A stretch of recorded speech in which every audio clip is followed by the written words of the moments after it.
galera! Tudo tranquilo? Bora começar mais uma aula? Para que vocês aproveitem da melhor forma, eu vou te dar algumas dicas. Antes de tudo, procure um ambiente adequado em que você se sinta confortável. Tenha cuidado com os ruídos, eles podem tirar a sua atenção no meio da aula. Ajuste o volume do seu dispositivo e dê preferência por ouvir o áudio pelo fone de ouvido. Pegue papel e caneta para fazer anotações ou utilize seu computador ou smartphone para marcar pontos importantes da aula.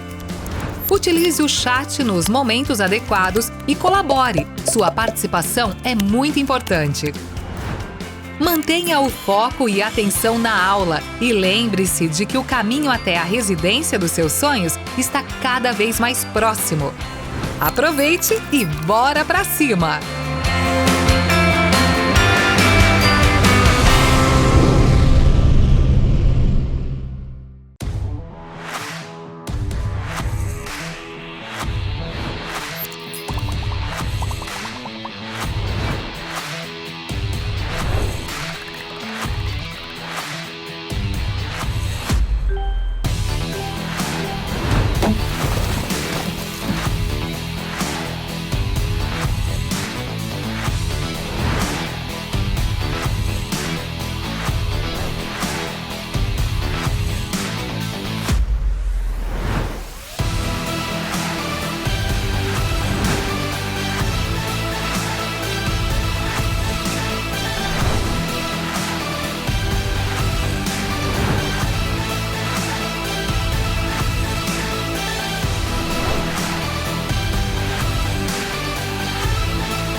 Um diferencial importante que a Medway tem é a relação bem próxima, né, que os professores têm com os alunos.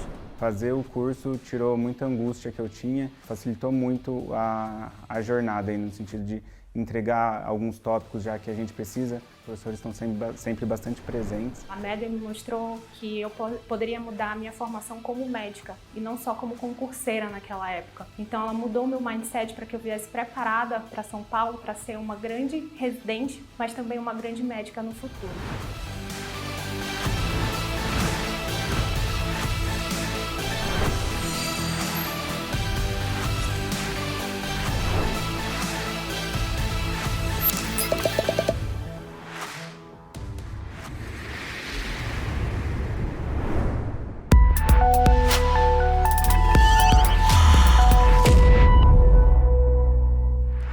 Fala, meus queridos, minhas queridas, sejam muito bem-vindos à correção do nosso simulado PSU, que a gente disponibilizou ali no final de semana como parte da Maratona R1 da Medway. Então sejam muito bem-vindos. Quem não fez o simulado, ainda dá tempo de você acessar, a gente vai falar um pouquinho disso, mas você também pode aproveitar a correção, pausar o vídeo e ir fazendo as questões junto com a gente, combinado? Então seja muito bem-vindo ou bem-vinda, prazer imenso estar aqui, meu nome é Joana Rezende, eu sou médica pediatra aqui da Medway, fiz pediatria na UFRJ, fui aprovada na USP São Paulo aqui, prestando neurologia, longa história, neurologia de adulto, fui em primeiro lugar e estou aqui desde então sendo professora e ajudando todo mundo aí um pouquinho a como brilhar na pediatria dentro das provas. Não só eu, mas o time todo da Medway. Hoje a gente vai estar com ilustres presenças, vai ter o nosso time de preventiva, de GO, de cirurgia e de clínica aqui com vocês também, cada um numa ordem, como ali você teve ali na prova.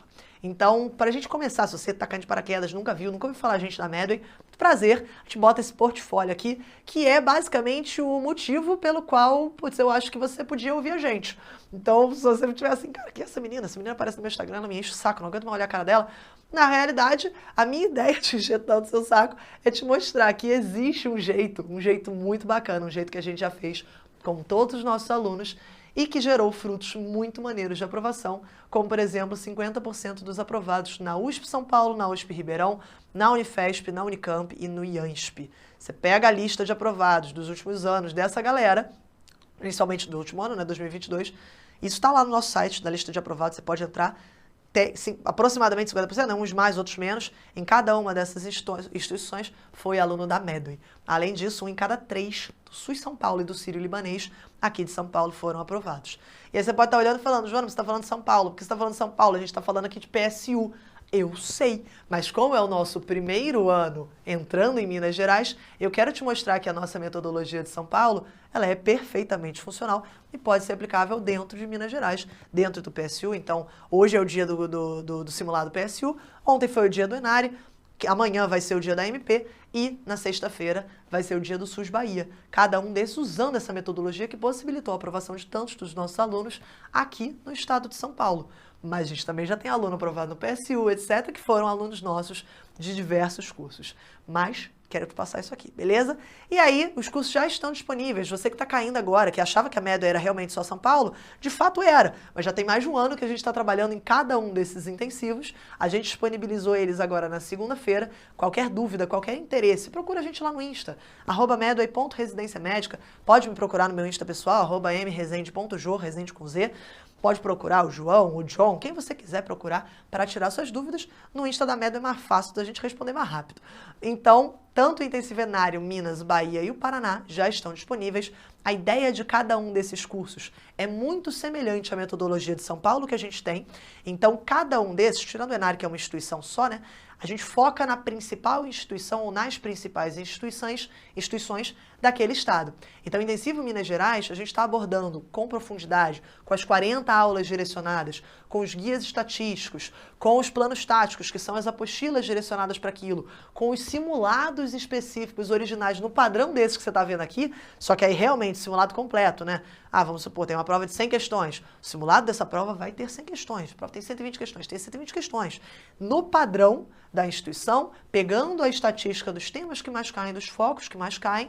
Então, cada um desses intensivos vai ter isso. Em Minas, a gente está abordando PSU e Santa Casa de BH.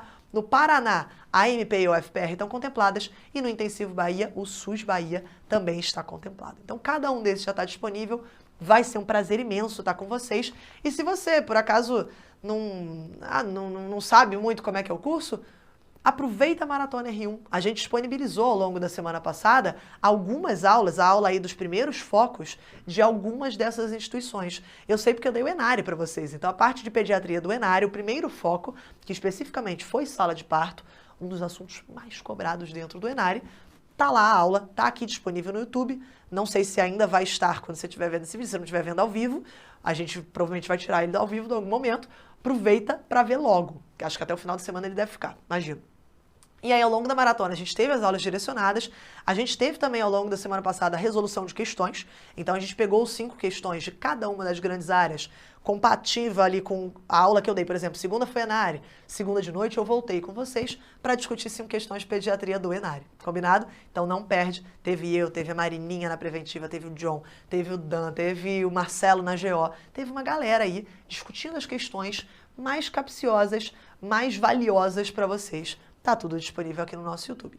Espero que sim.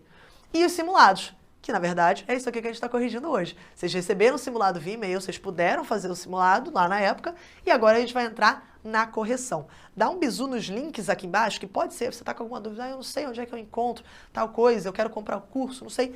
Tá tudo aqui embaixo, dá uma olhada nos links da descrição, que pode ser muito útil para você. E além do mais, agora sim, você não viu a semana, você perdeu, a semana acabou, a gente tirou do ar e você quer aproveitar, você quer entender o que é o intensivo. Fica de olho, provavelmente está no link aqui embaixo, e esse teste gratuito está por agora, pode ser que depois ele volte, então fica atento que com frequência a gente faz alguns free trials dos nossos produtos. Dentro do free trial, aí sim, você vai entrar no aplicativo, você vai sentir a alma do negócio, você vai pegar as aulas direcionadas por instituição, você vai poder usar o nosso banco com mais de 40 mil questões comentadas no padrão A, B, C, D. Por que é A, por que não é B, por que não é C? Algumas com vídeo de comentários. Tá bonito demais. Aqui você vai sentir qual é a do curso. Será que esse curso é para mim? Será que faz sentido? Será que eu vou me adaptar ao esquema de intensivo da Medway? Olha aqui no QR Code, olha no link aqui embaixo e aproveita. É de graça, você não tem que deixar seu cartão, você não tem que fazer nada disso. Você entra no free trial e depois você vem com a gente. Combinado? Fechadíssimo? Então vamos embora, vamos começar então com a melhor das especialidades, vamos começar com a discussão de pediatria dentro do PSU.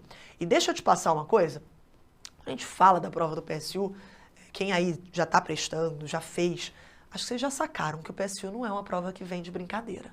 O PSU não está ali tranquilão na dele e fala assim, hoje eu vou pegar leve. PSU não é uma prova que pega leve.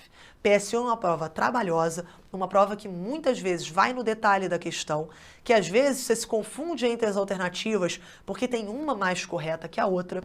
Então é uma prova para você ficar bastante atento e eu vou te falar, talvez junto com a MP, PSU, AMHIGS, o FPR também, são as provas que eu considero talvez mais difíceis do país e a que você tem que treinar muito o feeling da prova. A gente fala isso dentro do intensivo, mas fazendo as questões, eu quero que você entenda, absorva exatamente do que se trata cada uma daquelas provas.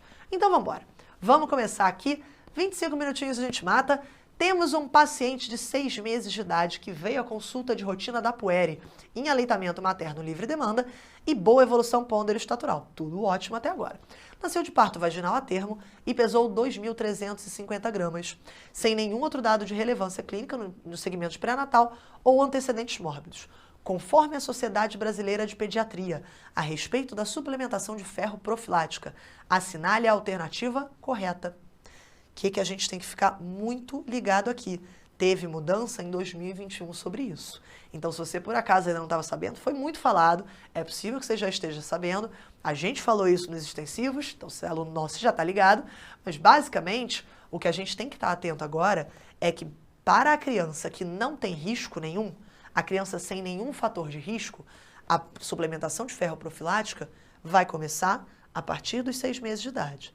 Se nenhum fator de risco e a criança que nasceu a termo com peso adequado ao nascimento. Então vamos lá, a gente tem uma criança aqui que nasceu a termo, mas nasceu com baixo peso ao nascimento, menos que 2.500. Essa criança tem um cuidado excepcional dentro da profilaxia de ferro. Vamos dar uma olhada. A nossa alternativa A fala para começar profilaxia com 1 mg por quilo por dia neste momento, mantendo tal dose até o 2º ano de vida. Ela já está com 6 meses de vida. Isso aqui seria profilaxia para a criança que nasceu a termo, com bom peso e não tem nenhum fator de risco. O que é o caso da nossa criança. De fato, ela não teve nenhum fator de risco. Pré-natal adequado, não falou nada que a mãe não tomou ferro, não falou que teve perda sanguínea. A princípio, ela de fato não tem nenhum fator de risco, mas ela não nasceu com peso adequado ao nascimento. Então, a gente esquece a nossa alternativa A.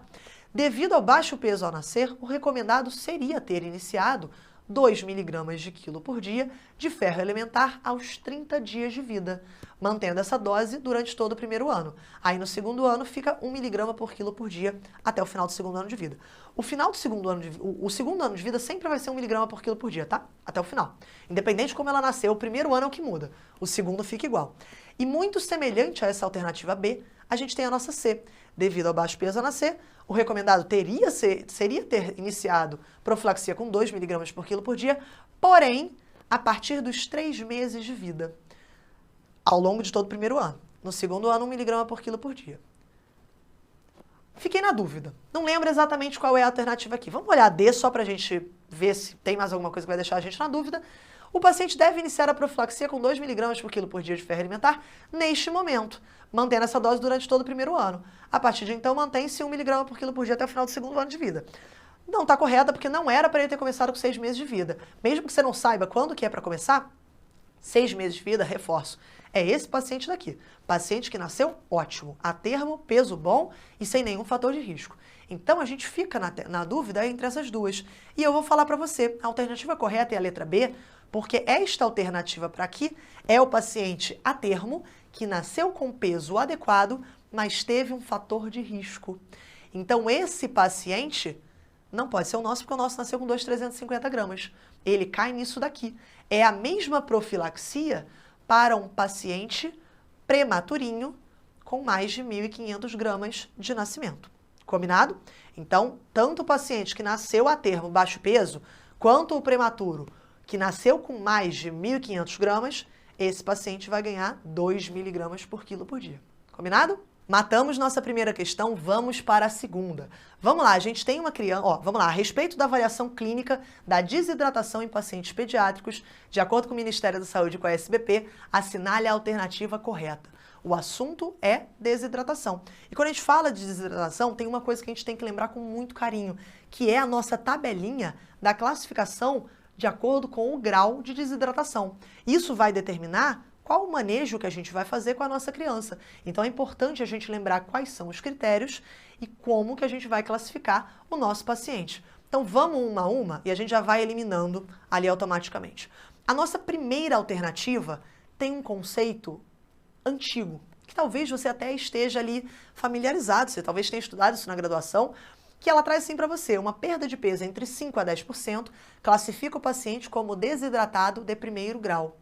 E deixa eu te falar, esse grau de primeiro, segundo, terceiro grau de desidratação, essa nomenclatura já não é mais a utilizada. Quando a gente pega a nomenclatura, tanto usada pelo Ministério da Saúde quanto pela SBP, agora a gente classifica o paciente em sem desidratação, com desidratação ou com desidratação grave. Então, a gente exclui isso aqui até por uma questão de nomenclatura. Eu posso ter na desidratação do meio, né, o paciente com desidratação que não é grave, uma perda de até 10%.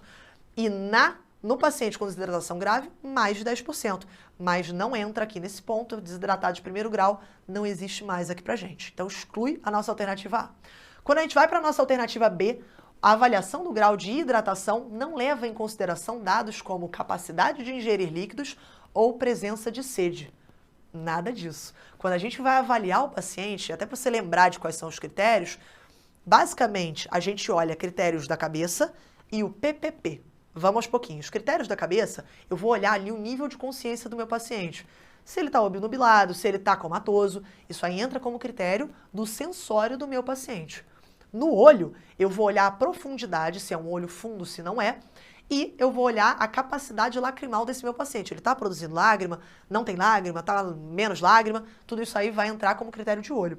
E quando a gente olha para a boca, então são esses 3 critérios que a gente vai olhar na cabeça, quando a gente olha para a boca, a gente vai avaliar justamente os 2 aspectos que estão abordados na letra B. A capacidade do meu paciente de ingerir líquidos e a presença, não é nem presença de sede, na realidade, ele usa até, na maior parte das referências, usa mucosa seca ou não. Presença de sede também entra em vários protocolos como um dos critérios que a gente vai avaliar. Se o meu paciente está ávido por beber ou não, se ele está tão incapacitado, está tão comatoso que ele simplesmente não vai beber nada, ele não aceita bem o líquido. Então, exclui a nossa alternativa B. Quando a gente fala do PPP, só para a gente lembrar aí, a gente vai olhar a prega, o sinal da prega, a gente vai olhar a perfusão do paciente e a gente vai olhar, então, né, a perfusão como tempo de enchimento capilar e a gente vai olhar o pulso do meu paciente. Na letra C, e eu acredito que essa tenha sido a que vocês mais marcaram o X sem dó no coração, se o paciente apresentar irritabilidade, boca seca, ausência de lágrimas e tempo de desaparecimento do sinal da prega muito lentamente, maior que 2 segundos, automaticamente o paciente é classificado como portador de desidratação grave. Respira, vai com calma, porque realmente alguns desses fatores, o tempo, por exemplo, a prega maior do que 2 segundos, é um fator de desidratação grave. Qual que é o pulo do gato aqui? Você pode olhar até esse comentário com mais detalhe dentro do nosso aplicativo, a gente tem toda a tabelinha lá. Mas você precisa de alguns critérios que estão marcados em asterisco na tabela original, pelo menos um deles, para você conseguir classificar o paciente como portador de desidratação grave. Por exemplo, paciente comatoso. Por exemplo, paciente com pulso débil ou ausente. Então, se você não tem algum desses critérios, e aqui não tem nenhum deles, você não pode classificar esse paciente como portador de desidratação grave. Ai, que nota de rodapé, Joana! Como o PSU gosta de cobrar. Então, vai com calma e mesmo que você tenha achado que essa aqui é a certa, vamos olhar a D? Caso o paciente apresente pulso rápido e tempo de enchimento capilar de 3 a 5 segundos, o paciente poderá, na dependência do restante da sua avaliação clínica, ser classificado como portador de desidratação, ou seja, cai no meio. Ele tem desidratação. Sim, e isso aqui é batata de cair na tua prova.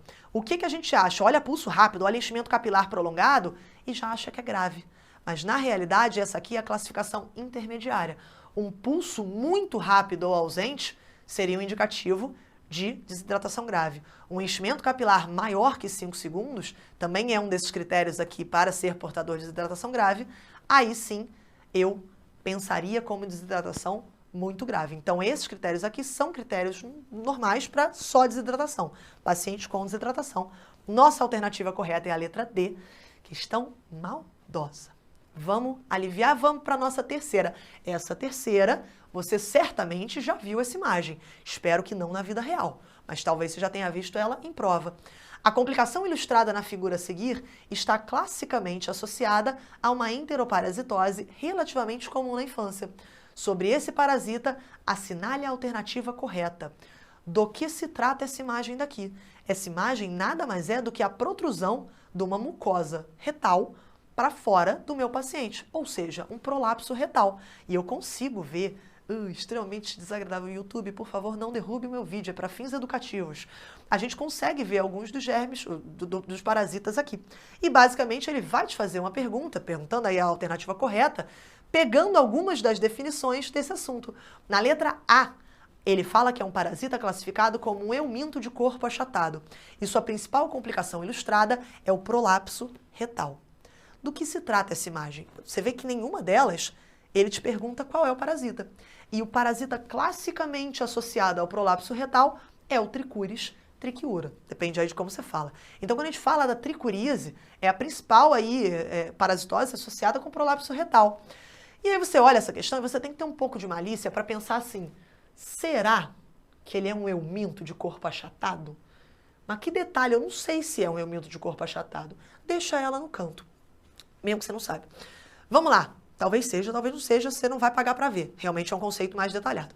Na letra B, ele pergunta assim, o parasita em questão habitualmente não realiza o ciclo de Loss e, portanto, não é frequente a ocorrência de síndrome de Loffer. Lembra da síndrome de Loffer? Aquela síndrome em que o parasita passa, faz um ciclo pulmonar e volta para o local onde ele normalmente vai se instalar. E nesse ciclo pulmonar, eu tenho um paciente que apresenta tosse, quase como se fosse um quadro meio que de pneumonia, com alguns infiltrados ali que podem oscilar, dependendo do raio-x que você faz, ele muda de lugar. Então, como se fosse um infiltrado migratório. E tradicionalmente, de fato, Trichuris não é um parasita que faz síndrome de Loffer. Então a gente já fica, essa aqui eu já tenho um pouco mais de certeza. Na letra C ele fala de prurido anal. Associada à infestação, ocorre graças à ovoposição relacionada pelas fêmeas adultas no período noturno. Essa explicação é a explicação clássica da oxiuríase e não da tricuríase. Eu sei que às vezes a gente confunde, então é até bom a gente trazer esse conceito daqui, que a tricuríase é uma coisa associada a prolapso retal e a oxiuríase, que é aquele prurido noturno que a gente tem que tratar, normalmente não só a criança, mas a família, ferver as roupas, isso aí fica para outra doença, não é a mesma coisa. Começa a fazer essa diferenciação na sua cabeça. Para a gente finalizar, na letra D, a partir de uma infestação maciça, outra complicação associada a esse parasita é a formação de abscessos hepáticos, graças à migração dos trofozoítos do cólon para o fígado. Descrição perfeita para a amebíase e não para a tricuríase. Então, diante dessas alternativas, a gente fica com a nossa alternativa B e eu te falo qual é o erro da alternativa A. Ele, de fato, é um euminto, de fato, a principal complicação é o prolapso retal. Mas ele é um euminto de corpo cilíndrico. Mano, mas eu não sabia. Tenha a malícia de olhar as outras alternativas e ver para você qual parece ser a mais certa, qual você tem um grau de confiança maior para acertar a questão. Então, a gente fica com a nossa alternativa B. Vamos para a quarta questão, estamos terminando, em relação aos agentes etiológicos das principais faringoamidalites na infância. Assinale a alternativa correta. Faringoamidalite na infância. Aí você olha e fala, isso eu domino. Essa é mais tranquila. Vamos lá. Na letra A, a realização do teste rápido para a detecção do streptococo beta-hemolítico no grupo A, está indicada em pacientes maiores de 2 anos de idade, com febre, odinofagia e ausência de outros sinais sugestivos de infecção viral. Quando a gente fala de faringoamidalite na infância, a gente precisa lembrar que não existe um meio clínico de eu ter 100% de certeza de que se trata de um quadro viral ou de um quadro bacteriano. Poxa, também tem infecção viral que pode me dar um quadro purulento, com exudato ali na minha faringoamidalite, na minha orofaringe. Posso ter febre, posso ter odinofagia. Claro que esses sinais aqui, principalmente a ausência de sinais sugestivos de infecção viral, ou seja, uma criança que não tosse, não tem coriza, não teve um resfriado comum antecedendo, às vezes não tem uma mialgia, não tem outros sintomas, uma gastroenterite, por exemplo, isso fala mais a favor de um quadro bacteriano. Porém, inclusive a idade também, né? A gente lembra ali que crianças menores de 2 principalmente 3 a 5 anos, normalmente elas não expressam o receptor necessário para o estreptococo beta hemolítico do grupo A, que é o Streptopiógenes. Então, é mais incomum eu ter uma infecção bacteriana em menores de 2 anos de idade. Então, cada um desses fatores aqui me fala mais a favor de uma infecção bacteriana. Beleza. Para garantir isso, para eu ter certeza, sempre que possível, eu posso e devo realizar o meu teste rápido para detecção do estrepto beta hemolítico. Tá certa essa questão. Vamos olhar as outras, ver se tem mais alguma mais certa. Na letra B, os vírus são os principais agentes. Yes. E quando o quadro clínico é composto por febre, faringite e conjuntivite, podendo ou não ter diarreia associada, o vírus Epstein-Barr deve ser considerado o principal suspeito. Aqui é que está o erro da questão, não é o Epstein-Barr. A gente, de fato, o vírus é o principal agente, só que quando a gente fala de febre, faringite e conjuntivite, tem que pipocar. Sim, você tem que visualizar na tua cabeça o seguinte termo: febre faringoconjuntival. A gente ainda botou na ordem. Quando a gente fala desses 3 achados juntos, o nosso principal suspeito vai ser o adenovírus. Então a gente está falando de outro agente. Sai para lá, Epstein-Barr. Letra B, eliminada. Vamos para a nossa alternativa C. O padrão ouro para identificação e diagnóstico de uma faringite bacteriana é a cultura de orofaringe. Perfeito. Devendo-se aguardar esse resultado para iniciar o antibiótico adequado nos casos fortemente suspeitos. Aí é que pegou. Se eu tô com uma forte suspeita, se eu tô ali, cara, a criança é a faixa etária adequada, tudo tá falando a favor de uma criança com quadro bacteriano, eu posso começar a antibiótico terapia e posso acabar pedindo uma cultura, é um exame que a gente acaba não pedindo muito. Tem protocolos que falam para pedir, na prática não é muito o que a gente faz, mas eu não tenho a necessidade de esperar o resultado para começar a antibiótico terapia adequada. Então, letra C está fora. E, por fim, na letra D, a amoxicilina vioral permanece sendo o principal antibiótico para tratamento das faringites bacterianas. É um bom antibiótico. Podia aí até questionar se não é a penicilina G-benzatina, mas tudo bem. Ambas, se o uso correto, são adequadas. E seu uso indiscriminado não está associado a aumento de resistência bacteriana. Tem nem o que falar. A D era que você ia eliminar logo de cara. Então, a gente fica com a nossa alternativa A como a correta aí da questão. Maravilha? Leve esse critério. A gente tem que lembrar, quando a gente pensa em faringoamidalite na infância, a gente tem que lembrar da febre reumática, uma das principais complicações, uma das mais graves que a gente tem diante da nossa faixa etária pediátrica.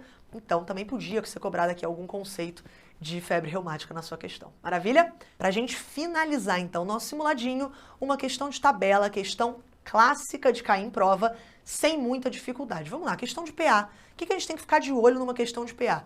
Vamos começar a ler. Temos um paciente do sexo feminino com 5 anos de idade e estatura no P50. A questão já cortou o bife para você, tá tranquilo. Você não precisa se estressar. O que a gente precisa extrair dessa primeira linha? O sexo do paciente, a tabela que a gente vai olhar muda em função do sexo do paciente, a idade dele. Então aqui eu peguei só um pedacinho dessa tabela. Tem aqui a tabela idade de 5 anos, né? Em cima dela tem 4, 3, 2, embaixo dela tem 6, 7, 8. Então você tem que saber para que extrato dessa tabela você vai dar um bizu. E por fim, a estatura do meu paciente. A estatura do paciente vai determinar qual coluna a gente vai olhar a PA desse paciente. Então observa aqui para mim, ele já falou para você que está no P50, ele podia te dar o valor também. Podia estar aqui. Então a coluna que eu vou olhar é a do P50, é esta coluna daqui. Combinado? Fechadíssimo. Vamos lá, a criança veio para uma consulta de puericultura e a PA verificada com metodologia adequada, você não precisa se estressar com isso, é de 90/70. Com base nesses dados e na tabela abaixo, assinale a alternativa que contempla o diagnóstico da paciente. Vamos dar um bizu?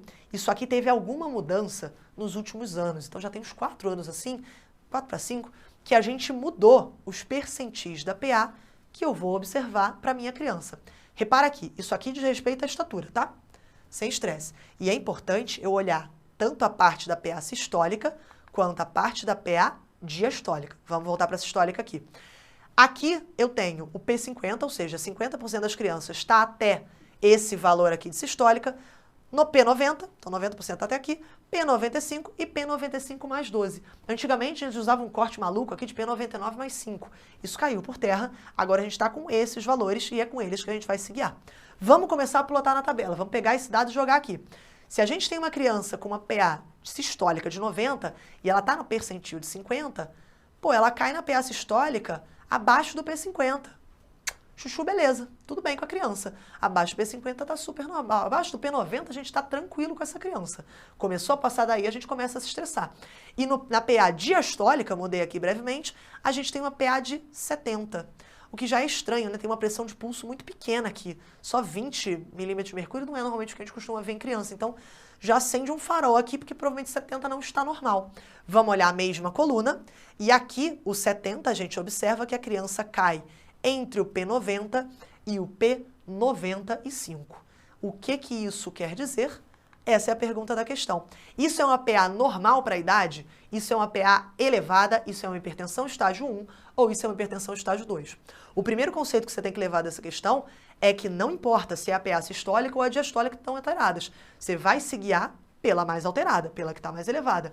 Então, na realidade, a gente vai se guiar aqui pela PA diastólica. E quando cai entre P90 e P95, a gente tem uma classificação chamada pressão arterial elevada. Abaixo de 90, eu teria uma pressão arterial normal para a idade. Acima do P95, porém menor que o P95 mais 12, eu teria uma hipertensão arterial estágio 1.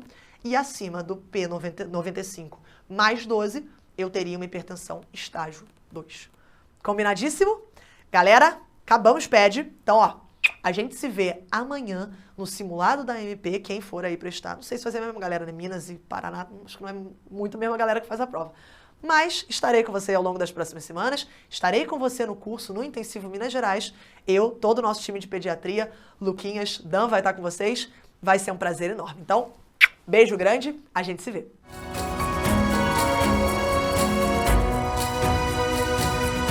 Olá, pessoal! Sejam bem-vindos à melhor especialidade. Para quem não me conhece, muito prazer, meu nome é Amanda Lino, eu sou professora do time de GO. Vou falar rapidinho da minha formação só para vocês me conhecerem um pouquinho, mas eu fiz toda a minha formação, desde graduação até especialidade em ginecologia e obstetrícia, na Universidade Federal de São Paulo, mais conhecida como Escola Minha Casinha.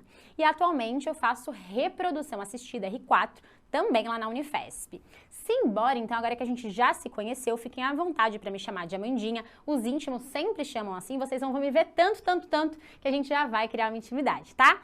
Simbora começar? Vamos dissecar a nossa primeira questão, pessoal. Paciente de 24 anos, primigesta com uma cesárea. Ela vem ao PS com uma história de um atraso menstrual e um quadro de dor abdominal intensa e descompressão brusca, dolorosa, positiva no exame físico. A PA está de 70 por 40, ela está taquicárdica, sudoreica e pálida. Qual é a conduta frente a esse caso? Então, galera, antes de vocês me falarem o que vocês pensaram em relação à conduta, eu quero que vocês coloquem aí no chat a principal hipótese diagnóstica. Galera, a paciente com atraso menstrual, dor abdominal e assim, semi-chocadinha, tem que vir a possibilidade de gestação ectópica na cabeça. Tudo bem? Não necessariamente será, mas a gente tem que pensar. Vamos avaliar as alternativas? Letra A gente vai solicitar um beta-HCG e se o exame for positivo, a gente vai para um ultrassom para então confirmar o diagnóstico de gestação ectópica? Ou será que a gente já começa a reposição volêmica, pede tipagem, hemograma, beta, ultrassonografia e vai para a laparotomia exploradora em caso de uma gestação ectópica confirmada? Ou a gente inicia a reposição volêmica, pede tipagem sanguínea, hemograma beta, mas já vai para a laparotomia exploradora de emergência. Ou, por fim, a gente vai fazer reposição, solicitar tipagem, hemograma beta, mas a gente vai observar com controle rigoroso dos sinais vitais. Galerinha, a gente não pode perder tempo. É laparotomia exploradora, a nossa paciente está instável. Amandinha, mas e se chegar lá e o beta vem negativo e, na verdade, era um cisto ovariano roto? Imagina só! Pessoal, a indicação aqui não é só pelo diagnóstico, é pela instabilidade da paciente. Seja lá o que for, tá sangrando na barriga, a gente tem que abrir para ver. Tudo bem? Então essa paciente tem uma indicação absoluta, sem dúvida nenhuma, nossa primeira hipótese aqui é a gestação ectópica, que muito provavelmente vai se confirmar, mas a gente não tem como aguardar. A nossa paciente está num quadro de instabilidade hemodinâmica. Tudo bem? Então tomem cuidado com esse tipo de pegadinha. Partiu para a nossa questão 2. Você assume o plantão no centro obstétrico e se depara com esse partograma. Qual a principal causa desse tipo de distócia? Galerinha, a gente olha esse partograma e pensa, ai, meu sonho é que isso acontecesse comigo, né? Cheguei no PS com 3 centímetros, lembrando que aqui é a dilatação, e assim, coisa de 1, 2 horas, já estava dilatação total e o bebezinho em mais um, meu sonho.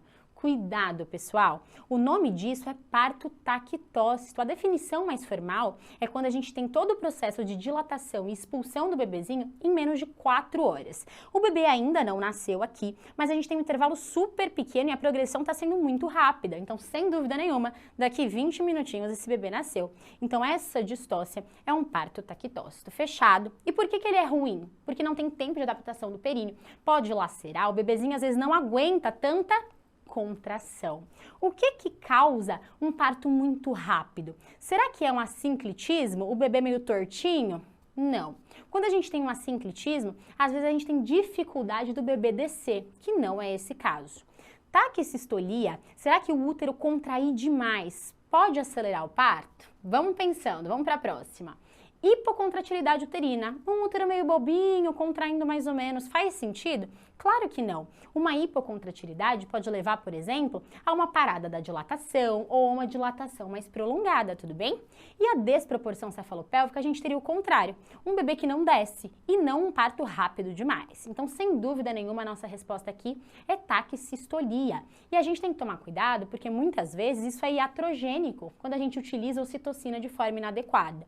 Então, o dia que vocês estiverem frente a uma questão que tem um parto muito rápido, um bebezinho que está sofrendo ali, um útero com uma taquissistolia, tomem cuidado.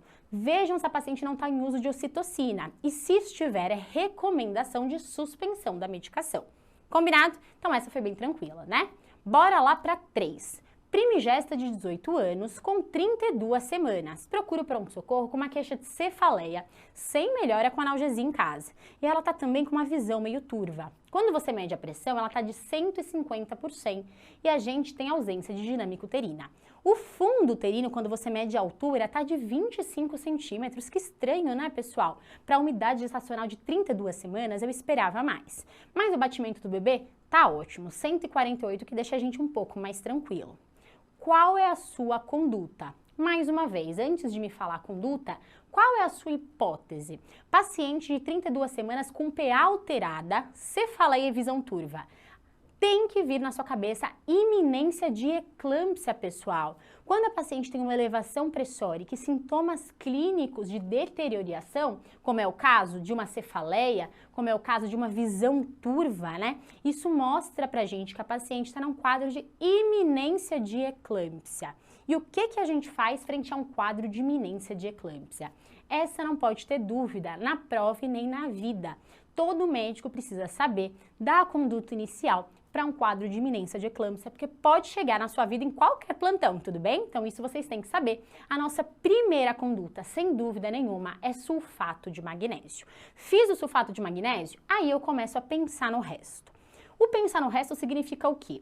Será que essa paciente tem indicação de fazer alguma medicação hipotensora além do sulfato? Porque o intuito do sulfato é a gente diminuir a chance dessa paciente convulsionar. Essa é a função do sulfato, é uma profilaxia para eclâmpsia. Amandinha, mas eu já ouvi dizer que pode diminuir um pouco a pressão. Pode, porque o sulfato atua ali nos canais de cálcio, mas não é a sua função principal. Será que essa paciente com 150 por 100 precisa de um hipotensor logo assim de cara? A resposta é não, pessoal. A gente faz, por exemplo, hidralazina quando a paciente tem uma PA maior ou igual a 160 por 110. Então tomem cuidado com esse tipo de pegadinha. Só que a nossa paciente tem 32 semanas. Fiz o sulfato para tirar da urgência. Será que eu tenho que sair correndo para fazer uma cesárea num quadro de eclâmpsia? De iminência de eclâmpsia, desculpa? Na realidade, não, pessoal. Isso é uma coisa que muita gente faz, inclusive, errado na prática, tá? Quando a gente está diante de um quadro de iminência de eclâmpsia, a nossa conduta naquele momento é estabilizar a paciente. O meu bebezinho está com a vitalidade fetal preservada, então eu consigo tomar uma conduta mais inteligente. O que seria uma conduta mais inteligente? A gente vai falar muito sobre isso nas nossas aulas, mas a obstetrícia é baseada em uma balança. Será que é mais seguro para o bebê ficar dentro do útero ou fora do útero? Esse fora do útero é sempre o peso da prematuridade, que ainda é muito grande com 32 semanas. Será que tem alguma coisa que eu ainda consigo fazer dentro do útero para melhorar, né, esses desfechos ruins da prematuridade? A resposta é sim, pessoal. Além de iniciar o sulfato, a gente vai fazer corticoide para essa paciente. Amandinha, mas eu tenho medo, será que dá tempo? Será que ela vai ficar bem? Será que ela não vai convulsionar? Pessoal, o que essa paciente precisa é de uma monitorização bem de pertinho. Então a gente fica de olho na vitalidade fetal, a gente mantém o sulfato de magnésio, a gente faz o corticoide, pede exames para ver se ela não tem outros sinais de deteriorização, se ela não tem lesão de órgão-alvo, se eu não estou diante, por exemplo, de uma síndrome HELP. E sim, depois que a gente fizer o corticoide, a gente reavalia a indução do parto. A Amandinha pode induzir um quadro de iminência de eclâmpsia? Pode, pessoal. Não é uma indicação absoluta de cesárea, a não ser que essa paciente convulsione, tenha convulsões reentrantes ou que o bebezinho tenha um quadro de sofrimento agudo, mas inicialmente estando tudo bem, tanto a pré-eclâmpsia como a iminência de eclâmpsia, até mesmo se a paciente convulsionar, voltar e ficar estável, não são indicações absolutas de cesárea. Tirem isso da cabeça de vocês. Certo? Combinado? Ó, já foi uma aulinha de iminência de eclâmpsia, hein? Simbora para a questão 4. Mulher de 55 anos vem no seu consultório referindo que recentemente ela teve um quadro de perda urinária ao tossir e espirrar, ou seja, uma incontinência de esforço.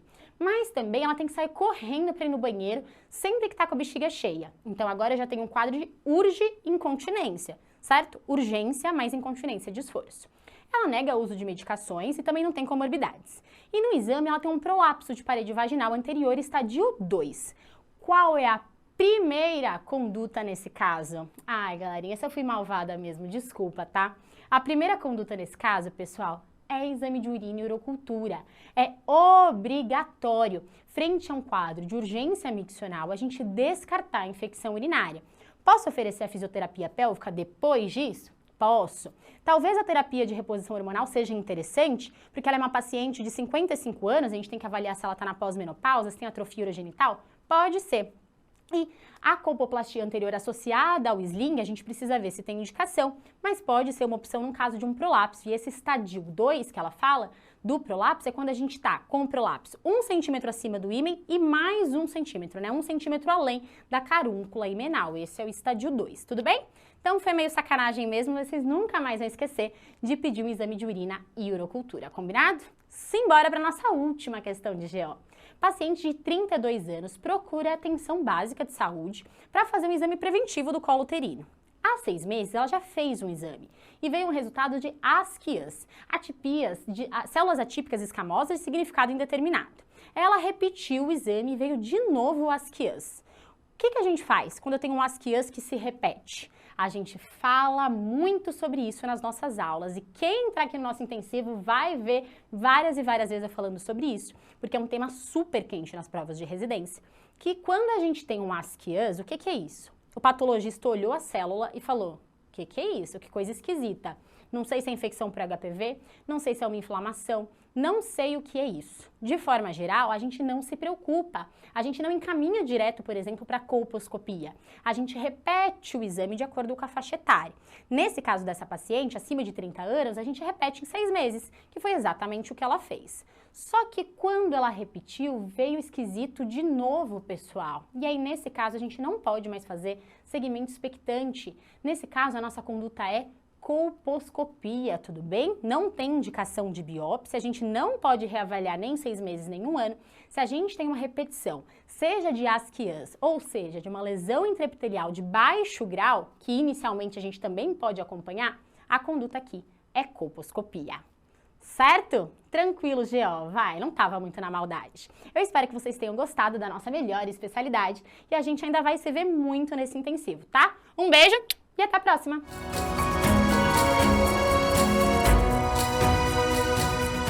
Olá, sejam muito bem-vindos à melhor parte desse simulado, que é a parte de clínica médica. Eu sou a Larissa Menezes, sou professora de clínica aqui da Medway e hoje estou aqui para a gente corrigir a parte de clínica médica do simulado do PSU. E aí, o que vocês acharam da prova? Essa daqui eu achei ali de moderada para difícil. Tinha alguns conceitos que a gente precisava saber bastante antes de conseguir responder as questões. Mas, sem mais delongas, vamos lá para a nossa primeira questão. A gente tinha uma mulher de 64 anos que é levada ao pronto-socorro por conta de confusão mental, hiporexia, náuseas, vômitos e dor abdominal há 5 dias. Ela é portadora de câncer de mama com metástases ósseas. Faz uso de morfina para controle álgico. A exame físico, ela tem uma PA de 10/6, frequência cardíaca de 96, respiratória de 16, saturando 98 em ar ambiente e afebril. Ela abre os olhos ao chamado, responde com palavras desconexas de difícil compreensão e localiza os estímulos dolorosos com ambas as mãos. Nos exames laboratoriais, tem uma função renal. Ela já tinha uma disfunção renal leve de base, né? Mas uma função renal que piorou, um cálcio total de 14,4, albumina sérica de 2, hemoglobina de 9,2 e proteína C reativa de 13. Se você leu todo esse enunciado e nada te chamou muita atenção, estava tudo bem, até você chegar nesse ponto aqui de um cálcio de 14,4. Por quê? Porque essa questão falava basicamente da identificação e do manejo da hipercalcemia, mais especificamente da crise hipercalcêmica, que é quando o paciente desenvolve, em geral, uma hipercalcemia de forma bastante rápida, em que eu tenho alteração do nível de consciência e frequentemente eu tenho um cálcio maior do que 14. E se a gente visse aqui, a nossa paciente estava meio torporosa, meio sonolenta, ainda responsiva, mas estava um pouco torporosa. E isso já devia nos chamar a atenção. Além disso, ela tem fatores de risco para hipercalcemia, né? É uma paciente que é portadora de câncer de mama com metástases ósseas. Toda vez que a gente está diante de uma hipercalcemia, a gente tem que pensar em causas PTH dependentes, o hiperpara primário de longe é a principal causa, e causas PTH independentes. E dentro das causas de PTH independentes, a gente tem a hipercalcemia da malignidade. E a hipercalcemia da malignidade tem 4 mecanismos fisiopatológicos diferentes. O primeiro deles é a produção de PTHRP, um peptídeo que simula o PTH. Então, ele atua mais ou menos como se fosse o PTH, causando uma hipercalcemia. O segundo é a produção ectópica do próprio PTH pelo tumor. É uma causa mais rara, mas que é descrita na literatura. O terceiro é a produção de vitamina D ativada pelo tumor. E aí, a vitamina D vai estimular a reabsorção intestinal de cálcio, levando a uma hipercalcemia. E o último é a presença de metástases ósseas, que é principalmente líticas, né? Metástases ósseas líticas, que vão aumentar a calcemia do meu paciente. E aí, o quadro clínico da hipercalcemia vai ser uma poliúria, porque o cálcio aumentado impede a atuação correta do ADH, uma polidípsia, principalmente desidratação. E essa desidratação é o que justifica o quadro neurológico do meu paciente. Além disso, a gente pode ter um acometimento muscular, com fraqueza muscular, com constipação, e um próprio acometimento neurológico mesmo, piorando ainda a confusão mental do meu paciente. Dito isso, a questão pedia que a gente assinalasse a alternativa que apresenta o tratamento imediato mais adequado para essa paciente. Bom, eu falei para vocês que no contexto de uma hipercalcemia, a desidratação do paciente é muito importante. Então, a hidratação endovenosa vai ser o nosso primeiro passo. Por isso, a nossa resposta aqui, o tratamento imediato mais adequado, é a hidratação com soro fisiológico. Por que não as outras? Aqui a gente pode fazer com solução salina 0,9%. A gente faz ali 300 ml por hora, objetivando uma diurese entre 100 e 150 ml por hora. No geral, são 4 a 6 litros que a gente faz ali na primeira hora. 4 a 6 litros é muita coisa que a gente faz para o paciente. Na primeira hora não, nas primeiras 24 horas, certo? Bom, por que a letra A está errada? O Cinacalcet, ele é um calcimimético que vai ser uma alternativa para tratar a hipercalcemia, mas naquelas causas que são relacionadas ao PTH. Então, um hiperpara primário ou secundário, por exemplo, em pacientes em que eu não possa utilizar os bifosfonatos. Os bifosfonatos, eles são uma terapia antirreabsortiva que é a escolha diante de uma hipercalcemia. é o mecanismo que tem é o medicamento, é o tratamento que tem o mecanismo fisiopatológico que tem o maior poder de reduzir a hipercalcemia. E nesse contexto, as medicações que a gente usa na vida real e na prova são o ácido zoledrônico e o pamidronato. Os dois, eles atuam diminuindo a atividade e a meia-vida dos osteoclastos, então eles diminuem a reabsorção óssea. Qual é o problema? Que eles têm um tempo de atuação, eles demoram mais para começar a reduzir a hipercalcemia do meu paciente, enquanto a hidratação com soro fisiológico é capaz de fazer essa redução em horas. Por isso, o nosso tratamento imediato é com hidratação com soro fisiológico e não com bifosfonato. O ácido zoledrônico, ele até tem um início imediato da ação e é mais eficaz que o pamidronato, mas não pode ser utilizado em casos de insuficiência renal, como era o caso da nossa paciente. Então, eu também não vou ter essa indicação tão clara. Além disso, mesmo que ela não tivesse disfunção renal, a conduta imediata continuaria sendo a hidratação com soro fisiológico. E a letra D diz que a gente poderia dialisar o nosso paciente, fazer hemodiálise. A hemodiálise vai ser indicada somente para aqueles pacientes que tenham insuficiência renal grave e estejam oligúricos, ou para aqueles em que eu fiz tudo isso de cima, nada funcionou, ele teve refratariedade, aí a hemodiálise é uma opção. Por isso, a nossa resposta nessa questão era a letra B. E a próxima? A gente tem uma mulher de 49 anos que vai ao centro de saúde para consulta de acompanhamento médico. Ela queixa-se de acordar frequentemente durante a madrugada com taquicardia e sudorese. Tem diabetes mellitus tipo 2 há 2 anos e uso regular de metformina, 800 mg 2 vezes ao dia, e gliclazida, 60 mg pela manhã. Tem menopausa há 3 anos, é viúva há 6 anos e não possui parceiro sexual desde então, sem anormalidades no exame físico. E nos exames laboratoriais atuais, uma hemoglobina glicada de 6,3, creatinina de 0,7 e potássio de 4,3. Antes da gente passar para a questão propriamente dita, a gente tem uma paciente que está queixando de taquicardia e sudorese na madrugada e faz uso de gliclazida. Por que eu estou enfatizando o uso dessa medicação antidiabética? Porque a nossa principal hipótese diagnóstica aqui tem que ser hipoglicemia. O examinador até tenta nos confundir falando que a paciente entrou na menopausa, pode ser que seja um fogacho, mas é um quadro clínico que não é compatível com as queixas que ela tem. Além disso, a gliclazida tem como um dos seus principais efeitos colaterais justamente a hipoglicemia. E por quê?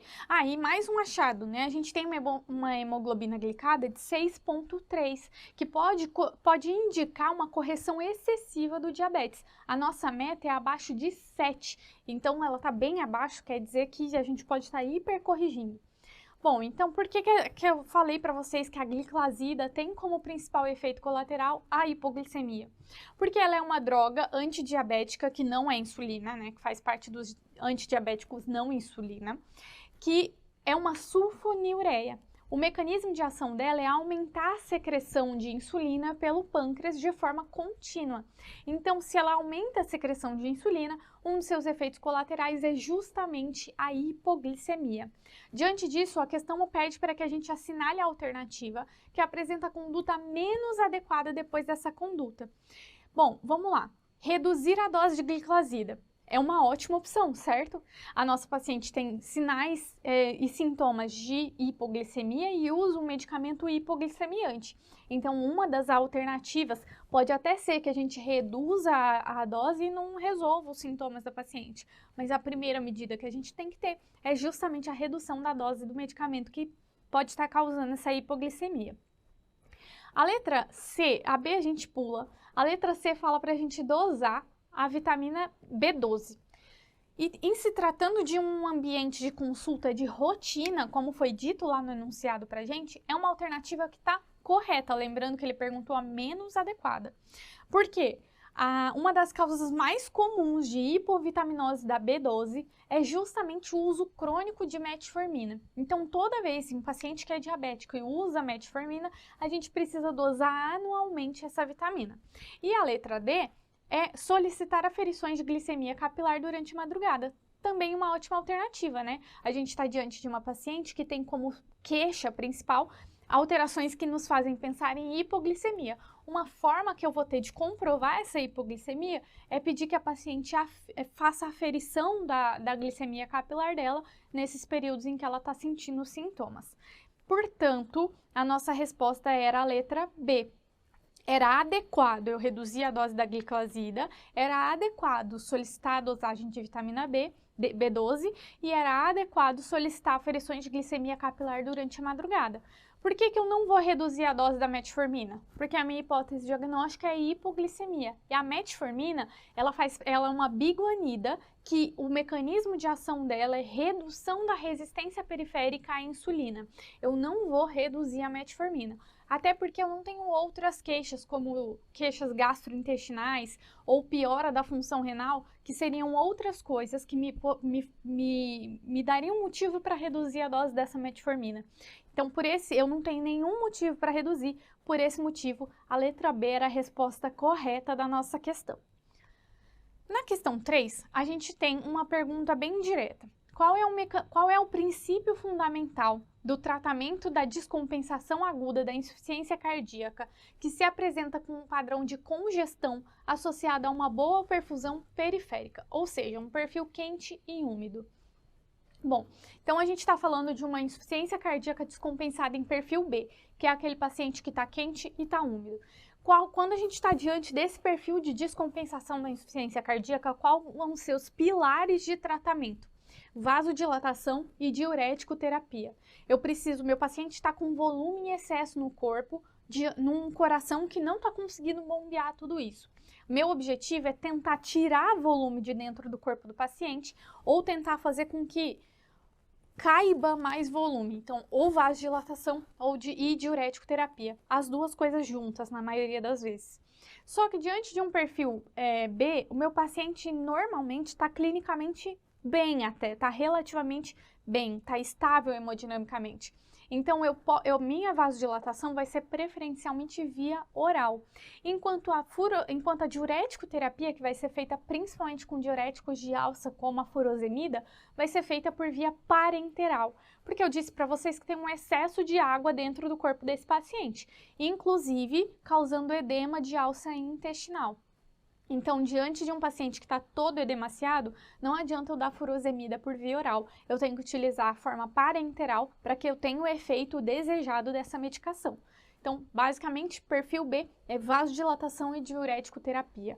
E aí, a gente pode passar para as nossas alternativas. A letra A diz que a gente vai fazer uma prescrição sistemática e rotineira de vasodilatador parenteral como nitroglicerina em bomba de infusão, com a finalidade de aliviar a pós-carga cardíaca.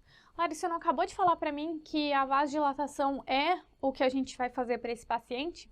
Sim, eu falei, mas eu também falei para vocês que preferencialmente a gente vai fazer isso por via oral, especialmente quando a gente está falando do perfil B de descompensação. Como a gente vai fazer vasodilatação por via oral? Com IECA ou BRA. São as nossas medicações de escolha para vasodilatar esse paciente se ele estiver num bom estado geral. Como era o paciente... Ah não, esse paciente não tinha paciente, né? Era uma pergunta bem direta. Mas como normalmente se apresenta o paciente que descompensa em perfil B?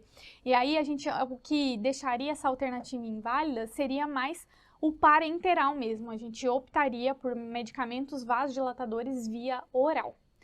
A letra B fala que a prescrição de diurético de alça, por exemplo, a furosemida, parenteral em dose otimizada, mesmo em pacientes que se apresentem com piora de função renal, a admissão hospitalar. Tá correta, né? Como a gente viu, a furosemida por via parenteral, porque eu tenho edema de alça intestinal, vai ser um dos meus pilares terapêuticos para tentar tirar volume do meu paciente. Mesmo se ele tiver com função renal alterada, mesmo. Porque um dos motivos dessa função renal alterada pode ser uma congestão venosa aumentada, que está causando uma congestão glomerular no meu paciente, diminuindo a taxa de filtração glomerular. Então, às vezes, quando eu dou furosemida, eu tenho melhora desse edema, de um modo geral, e eu consigo melhorar, inclusive, a função renal do meu paciente. Claro que isso aqui é muito difícil de fazer na prática, né? principalmente quando o paciente tem uma disfunção renal prévia e piorou, é difícil você dar furosemida e acreditar que isso não vai fazer mal para o rim dele. Mas na prova, em geral, é isso. O pilar terapêutico da descompensação em perfil B é o uso de diurético com diurético de alça, a furosemida, e a vasodilatação. A letra C diz que a gente deve fazer a suspensão transitória das medicações de uso habitual, principalmente os beta-bloqueadores. E não, né? Os beta-bloqueadores são medicações que reduzem a mortalidade na insuficiência cardíaca, que reduz o remodelamento cardíaco. Então, eu não preciso, inclusive é recomendado que você não faça a retirada dos beta-bloqueadores.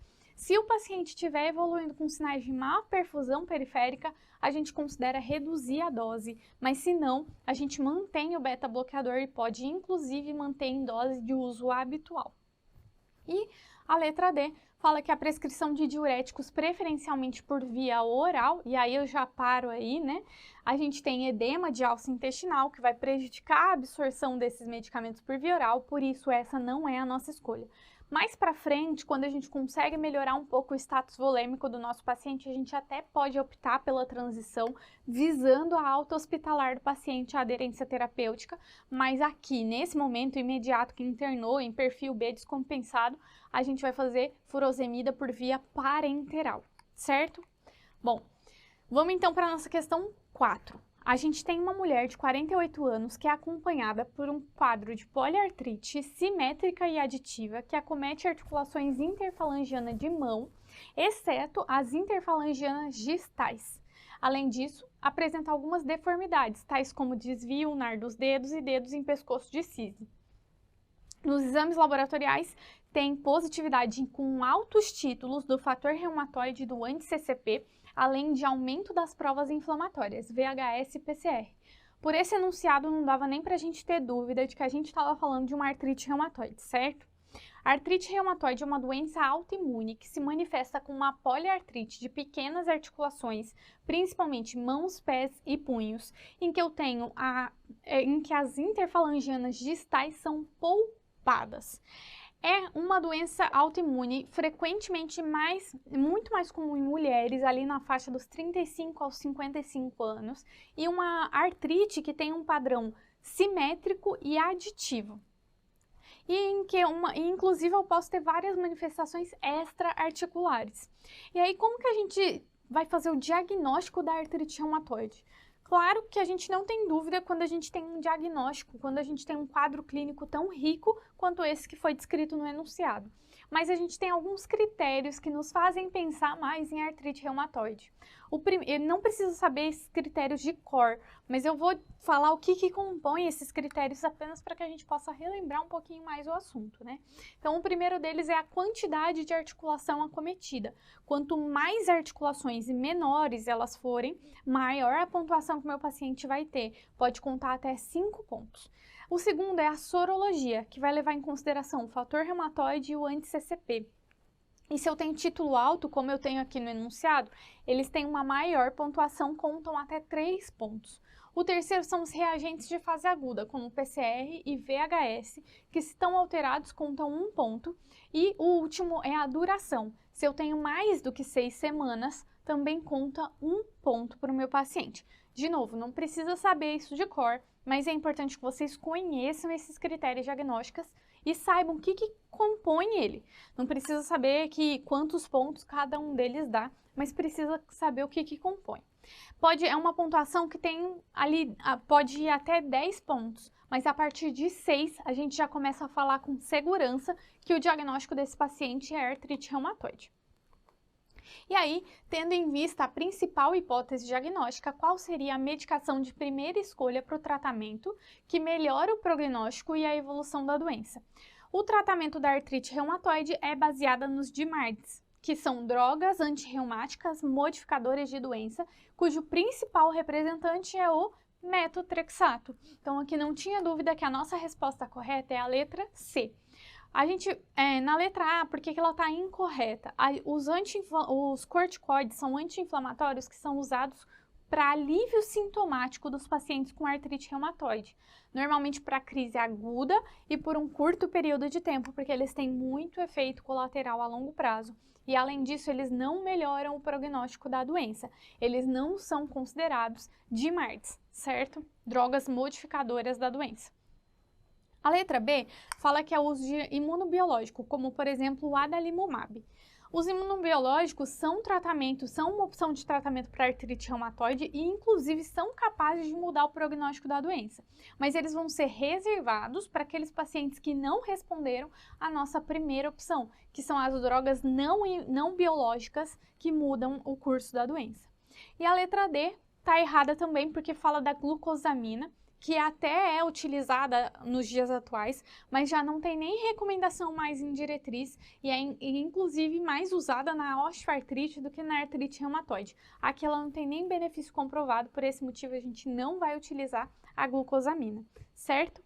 Então essa daqui não tem que ter dúvida, tratamento de artrite reumatoide é metotrexato, ponto final, até que se prove muito o contrário, certo?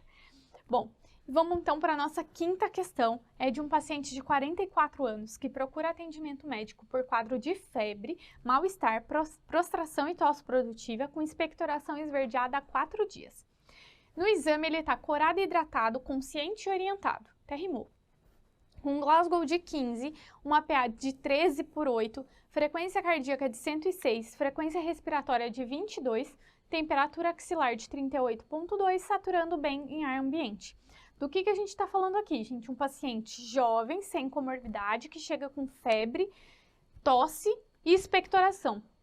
Pneumonia, certo?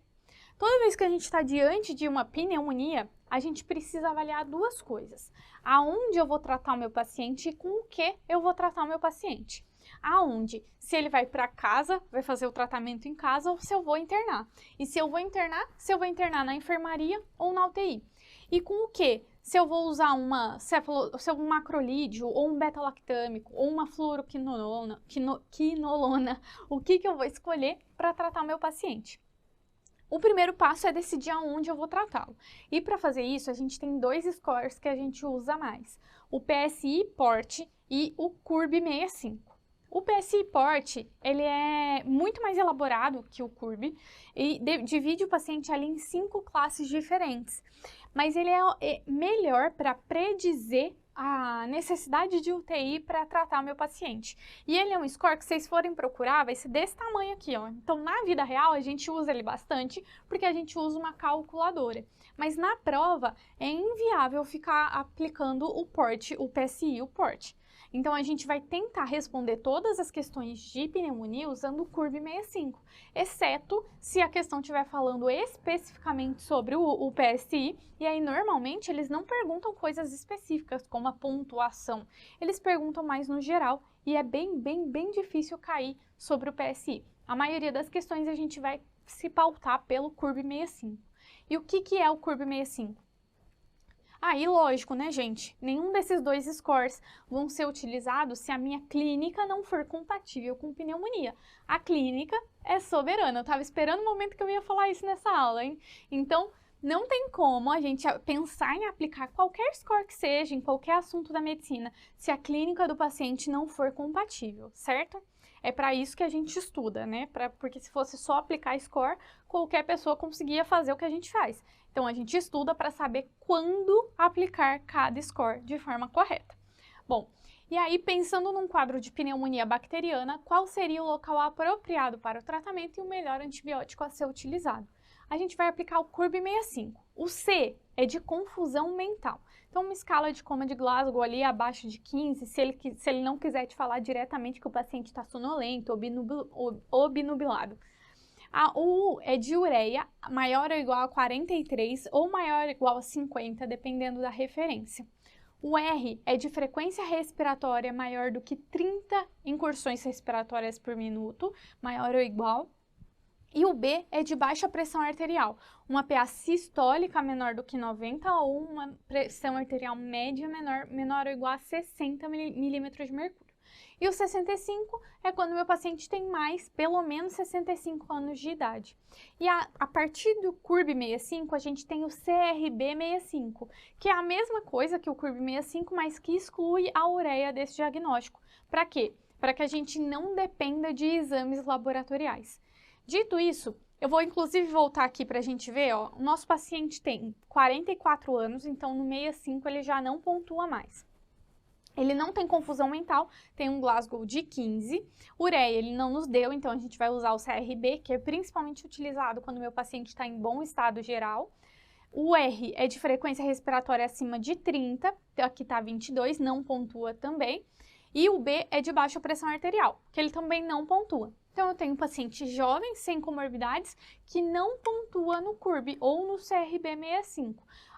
Como que funciona, né? Se eu tenho 2 ou mais pontos, eu vou fazer tratamento em enfermaria, vou internar meu paciente. Se eu tenho 3, 4 ou 5 pontos, eu vou internar meu paciente e fazer o tratamento na UTI. E se eu tenho 0 ou 1 pontos, aí eu posso dar alta para o meu paciente fazer esse tratamento de forma ambulatorial, que é o caso do nosso paciente. Então, a gente já ficaria ali com a letra C ou a letra D. E por que a nossa opção vai ser a letra D e não a letra C? Por causa do tratamento. Quando eu tenho um tratamento que eu tenho indicação de fazer de forma ambulatorial e meu paciente não tem comorbidade, a minha opção vai ser um beta-lactâmico ou um macrolídeo. Se meu paciente tem indicação de tratamento ambulatorial, mas tem comorbidade, aí eu faço a associação do beta-lactâmico com o macrolídeo. O levofloxacino, que é uma quinolona respiratória, fica mais reservado para quando eu interno meu paciente e vou fazer o tratamento dele em ambiente de UTI.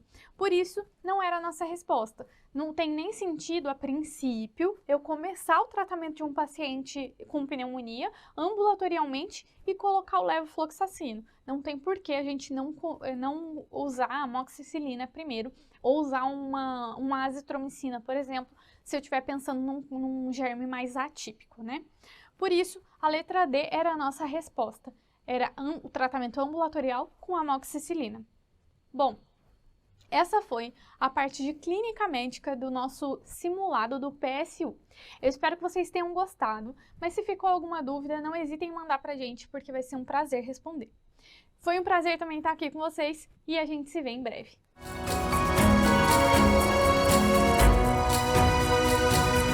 E aí, pessoal?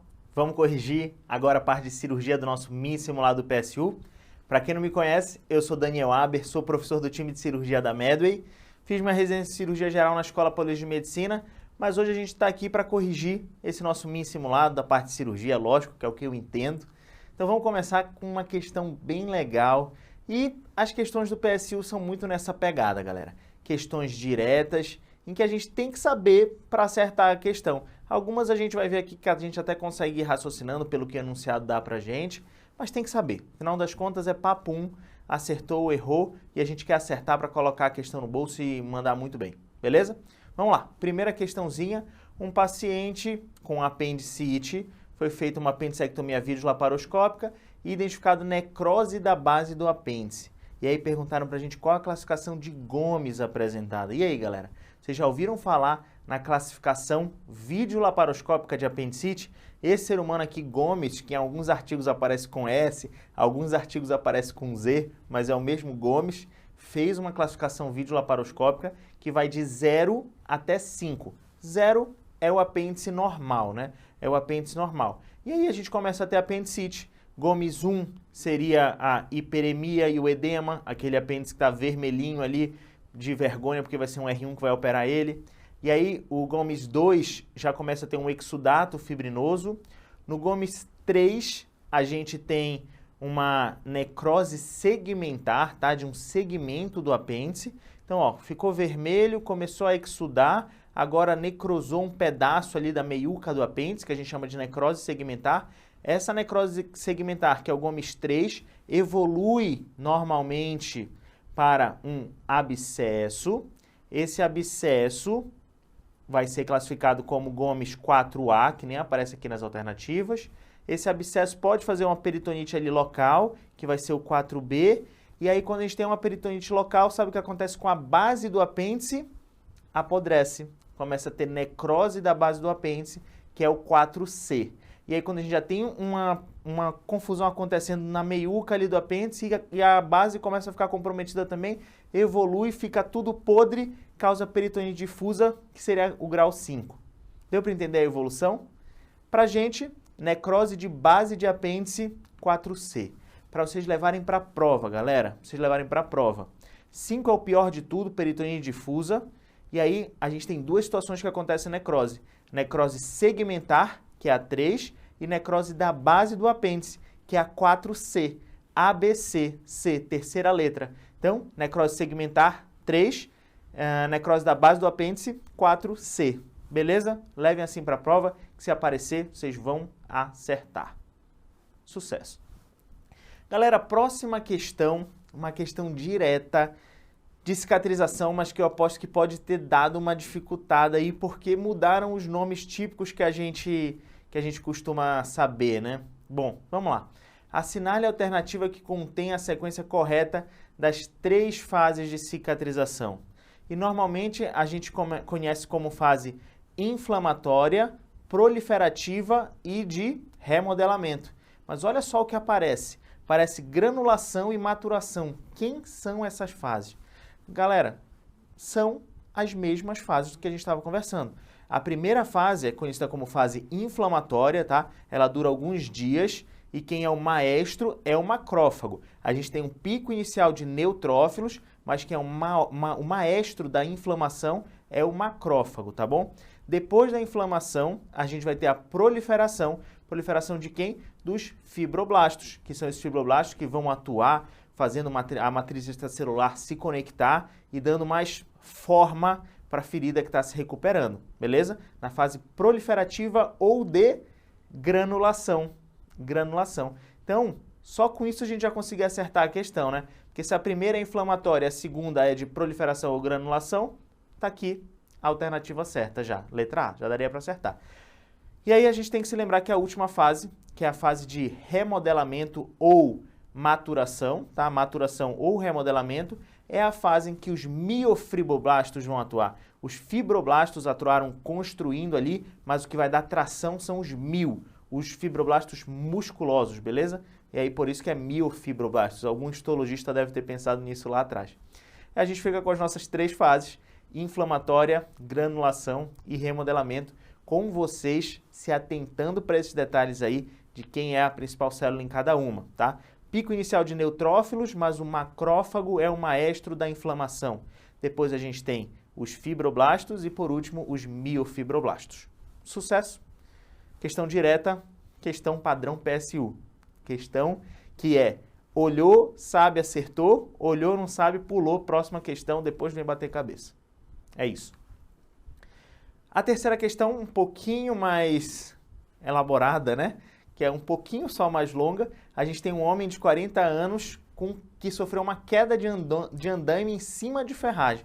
Não adiantava só ele cair, ele tinha que cair em cima do ferro também. Na admissão, um paciente instável com FAST positivo na janela hepatorrenal e peritonite generalizada. Galera, centro cirúrgico, acabou. Tá aqui, ó. Tá instável com FAST positivo, ou seja, tem sangue dentro da barriga. Esse paciente está sangrando da barriga, leva para o centro cirúrgico, abre a barriga e resolve da onde está sangrando. E foi isso que fizeram.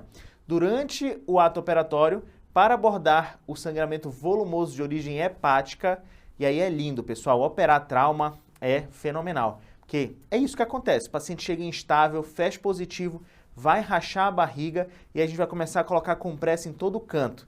Aí normalmente a gente vai esvaziando as compressas quadrante por quadrante dentro da barriga. Quando a gente esvazia o quadrante ali onde fica o fígado, né, que é o superior direito, e a gente começa a ver um sangramento abundante, um sangramento volumoso do fígado, o que a gente tem que fazer? A gente tem que comprimir a veia porta através do hiato de Pringle. Vocês já ouviram falar no hiato de Pringle? Não, não existe o hiato de Pringle, tá? Existe a manobra de Pringle, que é o que a gente vai fazer, não é hiato de Pringle. Isolar e comprimir a veia cava inferior, vai comprimir a veia cava inferior justamente para diminuir o débito cardíaco que já estava pequeno nesse paciente, né? E aí matar ele mais rápido? Claro que não, isso não vai mexer na cava, deixa a cava em paz, tá?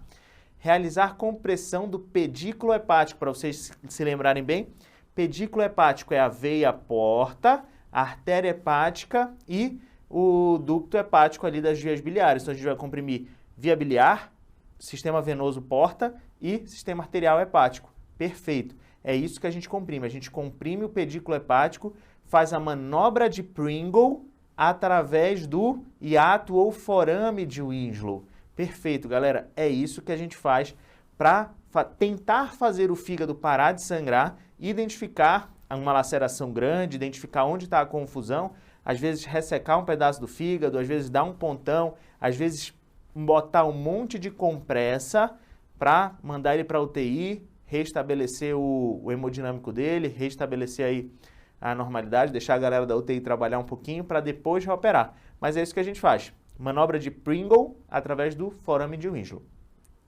Liberar os ligamentos do fígado para isolamento vascular hepático completo. Não. Pode ser até necessário fazer isso numa outra situação. Na situação em que a gente faz a manobra de Pringle e não resolve o sangramento. Aí libera os ligamentos do fígado, vai tentar achar um sangramento retrohepático, de alguma veia retrohepática ali, mas é caos, tá? Isso aqui é caos, não desejo nem ao meu pior inimigo. Sucesso?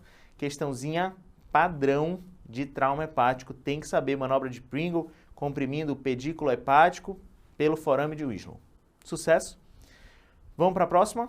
A quarta questãozinha aí da cirurgia era um paciente que 2 horas após uma colestectomia eletiva que não deu muito certo, né? Olha só, uma colestectomia eletiva em um homem de 38 anos tinha tudo para ficar bem, mas ele está evoluindo 2 horas após a cirurgia com febre e calafrios. Isso não é normal. O paciente recebeu cefazolina como antibiótico profilaxia, como manda a etiqueta, né? E uma unidade de concentrado de hemácias durante o procedimento. Bizarro. Por que numa VESA eletiva fizeram sangue para o paciente, concentrado de hemácias? Estranho. E aí, no pós-operatório, 2 horas depois, está com temperatura de 39,5, frequência cardíaca e pressão tão boas, exame cardiopulmonar, ferida abdominal levemente sensível, lógico, a gente acabou de cortar, sem eritema e também estava com uma sonda vesical, um Foley vesical e acesso periférico em fossa cubital. Tudo bem. Galera, o que está acontecendo? Qual das alternativas a seguir é a mais provável causa dos sintomas desse paciente? 2 horas depois da cirurgia. É uma complicação pós-operatória? Não, ainda é considerada uma complicação perioperatória. E aí a gente tem que lembrar das causas de febre pela culpa do anestesista, né? Vamos descer a letra aqui. Alguma coisa aconteceu ali na parte do anestesista que não deveria estar acontecendo. Brincadeiras à parte, sem querer culpar o colega, lógico que a culpa não foi dele, provavelmente esse paciente está sofrendo de alguma das causas de febre. E a gente tem que se lembrar das principais. Efeito adverso da cefalexina não é, galera, não causa isso, não causa febre. Pode causar reação alérgica, reação cutânea, mas nada a ver com febre. Hipertermia maligna, sim, pode causar. Hipertermia maligna está muito associada à utilização de um bloqueador neuromuscular, a succinilcolina, e aí pode causar febre no intraoperatório. Mas a questão não falou nada ali de uso de bloqueador neuromuscular, de cefalexina, apesar de succinilcolina, na verdade, né? Apesar da gente saber que foi por vídeo e para se operar por vídeo precisa de um bloqueador neuromuscular. Mas o principal bloqueador neuromuscular que a gente usa nessas cirurgias não é a succinil. Atualmente é muito mais o rocurônio, beleza? Rocurônio. E aí, caso esse paciente estivesse evoluindo com hipertermia maligna, só para a gente ganhar conhecimento aqui, se lembrem do dantrolene, que é o antígeno aí para combater a hipertermia maligna. Infecção do sítio cirúrgico não causaria febre 2 horas depois da cirurgia. Pode até causar febre, mas aí é de 5 a 10 dias depois. Reação transfusional. É aí que está a bizarrice. Por que um paciente que foi operar uma vesícula eletiva precisou de sangue? Alguma confusão aconteceu no intraoperatório, o paciente deve ter sangrado e uma bolsa de sangue, eu sei que é pouco, mas é suficiente para causar uma reação transfusional. Sim, uma reação transfusional aguda cursa com febre. É por isso que a gente não faz muitas bolsas de sangue de uma vez só num paciente, né? A gente evita fazer, só em casos de traumas bizarros. Vocês nunca vão ver numa enfermaria um paciente recebendo 6, 8 bolsas de sangue na sequência, assim, se não tiver real necessidade, porque pode cursar com reação transfusional. Não briguem com a questão, ele só tinha recebido 1, mas essa era a bizarrice do enunciado que queria levar o nosso raciocínio para a bendita reação transfusional que cursa com febre. É um diagnóstico diferencial aí mais do que hipertermia maligna, a gente tinha que pensar nele nessa questão. Sucesso? Reação transfusional, questãozinha difícil, mas é para isso que a gente está aqui. É para fazer simulado parecido com a prova, só que difícil. Última questãozinha de cirurgia do nosso mini simulado do PSU. Os tumores cancerosos do intestino delgado são raros. Boa, são raros. E os pacientes com doença de Crohn são mais propensos. Isso aí, doença de Crohn aumenta a incidência tanto de câncer coloretal quanto de tumores de intestino delgado, ao seu desenvolvimento que os demais. Assinale a alternativa que não apresenta um tipo comum de neoplasia intestinal. Galera, basicamente essa questão aqui era para a gente olhar e tentar ver quais desses tumores a gente lembrava que podiam acontecer no intestino delgado, né? Tumor carcinoide, com aquela síndrome carcinoide, o flush, o vermelhão que aparece na síndrome carcinoide, pode estar no intestino delgado? Pode. Muito associado ao apêndice, mas pode ter no delgado também. Linfoma malte, pode estar no delgado? Pode também. Existem casos de linfoma de intestino delgado. Sarcoma de Kaposi. Vocês lembram do sarcoma de Kaposi? Aquele sarcoma, geralmente, que dá lesões mais esbranquiçadas nas bocas de pacientes com HIV, mas que também podem atingir órgãos intraabdominais disseminados. Pode pegar qualquer coisa, mas pode pegar intestino delgado também. O que não dá, galera, é carcinoma de células escamosas, tá bom? Carcinoma de células escamosas não é um tipo comum de neoplasia intestinal. O adenocarcinoma domina até mesmo quando aparecem neoplasias lá, apesar de essas outras aqui terem subtipos histológicos diferentes. O que domina mesmo são os adenocarcinomas. Carcinoma de célula escamosa não é comum. É o mais bizarro, né? A gente pensa muito mais em carcinomas epiteliais de esôfago ou na pele. Isso aqui é onde acontece. No intestino, não. Beleza? Questãozinha que era para a gente fazer por exclusão. E acontece isso na prova do PSU também, tá? Se você está se preparando aí para a prova do PSU de cirurgia, esteja atento, porque vai rolar questão que você vai ter que ir fazendo por exclusão. E digo mais, vai fazendo por exclusão na paz, porque vai garantir o seu ponto, vai garantir a aprovação. Sucesso? Fiquem agora com a correção de preventiva e a gente se vê no curso, hein? Um beijo!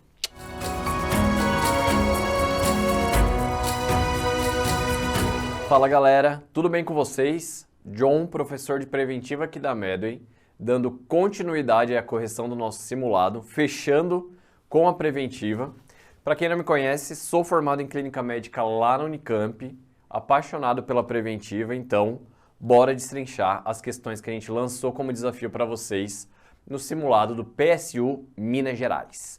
Vamos lá, gente. Primeira questão traz um homem de 55 anos, trabalhador de marmoraria, realizando cortes úmidos e admite que também é seco. Cara, se fez uma distinção, você nem está imaginando o que vai cobrar, mas se fez uma distinção colocando admite que também é seco, indica que aqui é que está o fator de risco, tá? Agora pensa, tô lá eu cortando com uma maquita, não sei se é uma maquita que corta uma pedra de mármore, o que vai acontecer quando eu tô ali no seco, tá? A seco. Basicamente vai levantar poeira, tá bom? E no levantamento dessa poeira, eu como um trabalhador exposto isso dia após dia, ano após ano, vou inalar essa poeira. E essa poeira contém sílica, então é um fator de risco para silicose. Tudo bem? O corte úmido, associando a água, ele faz com que haja um maior peso nessas partículas, evitando uma maior dispersão aí para o ambiente e, portanto, reduz a quantidade de inalação. Aqui aumenta em relação à exposição habitual mais de 50 vezes a inalação acílica. Tudo bem, gente? Além disso, ele é etilista e vem com tosse e emagrecimento há 1 ano. E refere ter perdido 15 quilos neste período. Então, eu estou com um quadro respiratório, com emagrecimento, já claramente fechando o diagnóstico de uma síndrome consumptiva. E eu preciso entender, porque esse paciente ele tem 1000 fatores de riscos para isso, né? Então, será que eu estou diante de uma neoplasia pulmonar? Será que eu estou diante de um quadro ativo e mais avançado de tuberculose?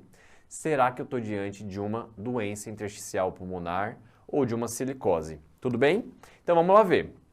Considerando as diretrizes de acompanhamento de pacientes com exposição acílica, avalie as alternativas e assinale a correta. Vamos considerar, porque isso é a cara do PSU, Medicina do Trabalho e Vigilância e Saúde do Trabalhador. É um prato cheio e aqui a gente entra na especificação das normas regulamentadoras em relação a um risco ocupacional de exposição à sílica, tá bom? Como que a gente acompanha esses pacientes? E eu não quero saber muito em relação à doença já estabelecida. Eu estou olhando qual que é o meu acompanhamento em relação à medicina de trabalho, tá bom? Então, letra A fala: trabalhadores expostos à sílica há mais de 10 anos, mesmo na ausência de silicose, estão mais suscetíveis à tuberculose e devem realizar o teste tuberculínico a cada 5 anos pelo maior risco de tuberculose. Galera, já digo que essa é a alternativa correta, tá bom? A relação, a associação entre exposição à sílica e tuberculose pulmonar, ela já é uma velha conhecida das provas de residência e o que se entende a respeito disso é por um mecanismo fisiopatológico de que essa deposição de sílica no pulmão promove uma menor capacidade de resposta macrofágica e também mexe na drenagem linfática pulmonar. Isso cria um macroambiente no qual eu tenho uma redução das minhas defesas naturais ao agente da tuberculose, o Mycobacteria tuberculosis, tá certo? E por isso aumenta a probabilidade de quando essa pessoa tem um contato com o bacilo, ela desenvolver doença, tá bom? Então, há mais de 10 anos de exposição a esse fator de risco, mesmo na ausência de doença detectável, a gente tem que fazer o PPD ou um teste tuberculínico como o IGRA a cada 5 anos, beleza? Show de bola, pega esse conceito, vamos para a próxima. B, já sabemos que as outras estão erradas, né? Trabalhadores expostos à sílica há mais de 10 anos devem ser vacinados para pneumo 23, a vacina antipneumocócica, tá certo? Uma vacina basal com repetição após 5 anos, independentemente da idade. Galera, esses pacientes expostos à sílica, eles recebem a pneumo 23 depois dos 60 anos de idade, tá bom?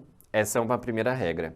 Agora, se antes dos 60 eles já desenvolvem uma clínica de silicose, a partir do momento que eu diagnostico a silicose, eu já ofereço a pneumo 23. O que não é o que está especificado na questão, no qual fala que somente 10 anos depois, né, da exposição à sílica, acaba recebendo a pneumo 23. Não, tem que considerar a idade acima de 60 anos, se considerar esse caso, ou então silicose já diagnosticada, beleza? Letra C. Pacientes expostos à sílica, porém sem silicose, não precisam fazer espirometria de acompanhamento. Isto não é verdade, tá bom? Então, quando a gente tem esse paciente, a gente faz uma prova de função pulmonar na admissão, como um dos exames admissionais, e depois a gente faz um segmento bienal, ou seja, a cada 2 anos. Se tiver um alto risco, sei lá, eu detecto a exposição à sílica dele e passa de uma determinada faixa, ou então ele já tem alguns sinais de perda de função pulmonar, eu antecipo essa investigação para anual. Mas o que eu quero que vocês levem para a vida e para a prova é que habitualmente a gente faz o admissional e depois bienal a cada 2 anos. Cuidado com a pegadinha de prova de trocar bienal por bianual. Bianual significa 2 vezes ao ano. Bienal, 1 vez a cada 2 anos. Beleza? Então, aqui está incorreta porque diz que não precisa e precisa, tá? D. Trabalhadores expostos à sílica há mais de 10 anos não doentes devem realizar radiografia de tórax de acompanhamento a cada 2 anos. Assim como a espirometria, a prova de função pulmonar, a radiografia de tórax também é pedida no admissional e também é feita bienalmente, ou seja, 1 vez a cada 2 anos, para aqueles que têm uma exposição à sílica inferior a 10 anos, mas aqui traz aqueles que já passaram de 10 anos de exposição. Nesse caso, a radiografia de tórax passa a ser um acompanhamento anual. Tudo bem? Vamos lá para a próxima questão. A Sociedade Brasileira de Diabetes, a SBD, recomenda o rastreamento de diabetes para todos os indivíduos a partir de 45 anos, mesmo sem fatores de risco, e também para indivíduos com sobrepeso e obesidade e pelo menos um fator de risco adicional. Em 97, a American Diabetes Association, a ADA, sugeriu a criação de uma nova entidade nosológica, a glicemia de jejum alterada, que correspondia na época, lá em 97, ao intervalo entre 110 a 125 mg por decilitro. A partir de 2004, no entanto, os critérios se tornaram mais rigorosos e o ponto de corte da glicemia de jejum alterada passou para 100 mg por decilitro. Qual que é o meu contexto, então? Eu vou entrar numa questão de testes diagnósticos, não confundam com testes estatísticos, é de diagnóstico. Provavelmente eu vou falar aí dos conceitos de sensibilidade, especificidade, valor preditivo positivo e valor preditivo negativo, e como eles se comportam com a mudança de um ponto de corte, ou seja, eu estou trazendo esse ponto de corte inferior de 110 para 100 mg por decilitro. Falando sobre isso, vamos conceituar os 4 conceitos que eu trouxe para vocês, porque é daí que a gente vai chegar na alternativa correta, beleza? Então, quando eu olho de propriedade dos testes diagnósticos, eu tenho 2 que se casam, que é sensibilidade e especificidade, e 2 que se casam, que é valor preditivo positivo e negativo, tá bom? Qual que é o conceito de sensibilidade? É a capacidade de um teste diagnóstico de detectar os doentes, ou seja, os verdadeiros positivos. E para isso, eu faço na fórmula da sensibilidade, dentre todo o meu universo de doentes, que são os falsos negativos e verdadeiros positivos, eu quero saber destes qual que é a proporção somente de verdadeiros positivos, beleza? Então, é aí que eu vejo a minha capacidade de detectar os doentes, a sensibilidade. A especificidade, pela sua vez, é o oposto, é a minha capacidade de detectar os saudáveis. E dentro do meu universo de saudáveis, eu estou procurando dentre os verdadeiros negativos, ou seja, aqueles que têm um teste negativo, portanto são saudáveis. E esse teste acerta, porque de fato eles são saudáveis, mas também tem aqueles falsos positivos, os que tiveram o teste positivo, mas na realidade é falso, porque eles são saudáveis de fato. Então, olhando todo este universo, eu quero saber, dentre todos estes, quais são somente os verdadeiros negativos. Então, a fórmula fica verdadeiros negativos dividido por verdadeiros negativos mais falsos positivos. Tudo bem? Olhando para a sensibilidade e especificidade, são características intrínsecas do teste. Então, eles não vão mudar se eu pego uma população com essa doença altamente prevalente, beleza? Sempre vou ter fixo, beleza? Só que, se eu mudo o ponto de corte, eu mudo a minha sensibilidade e especificidade. E é isso que aconteceu nessa questão e eu vou discutir junto com a alternativa correta ali, tá bom? Vamos lá. Sair, sensibilidade, detectar doentes, especificidade, detectar saudáveis. Vamos para valor preditivo positivo e valor preditivo negativo. Aqui eu estou olhando não o universo de doentes e saudáveis.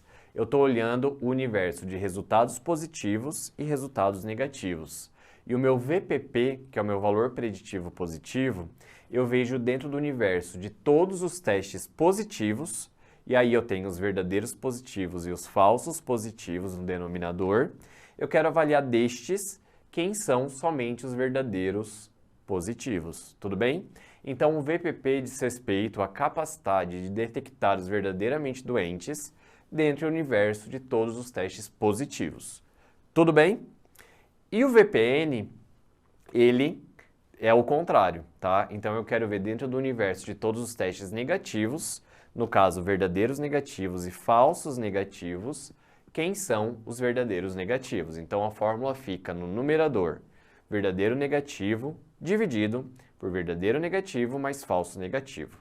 E dito tudo isso, vamos ver as alternativas então. Letra A. Esperamos que essa mudança provoque um aumento do valor preditivo positivo e uma diminuição do valor preditivo negativo. O que aconteceu ali, gente? Eu diminuí o ponto de corte, então eu vou começar a dar mais resultados positivos num universo de pessoas que de fato não vão ter a doença, tá bom?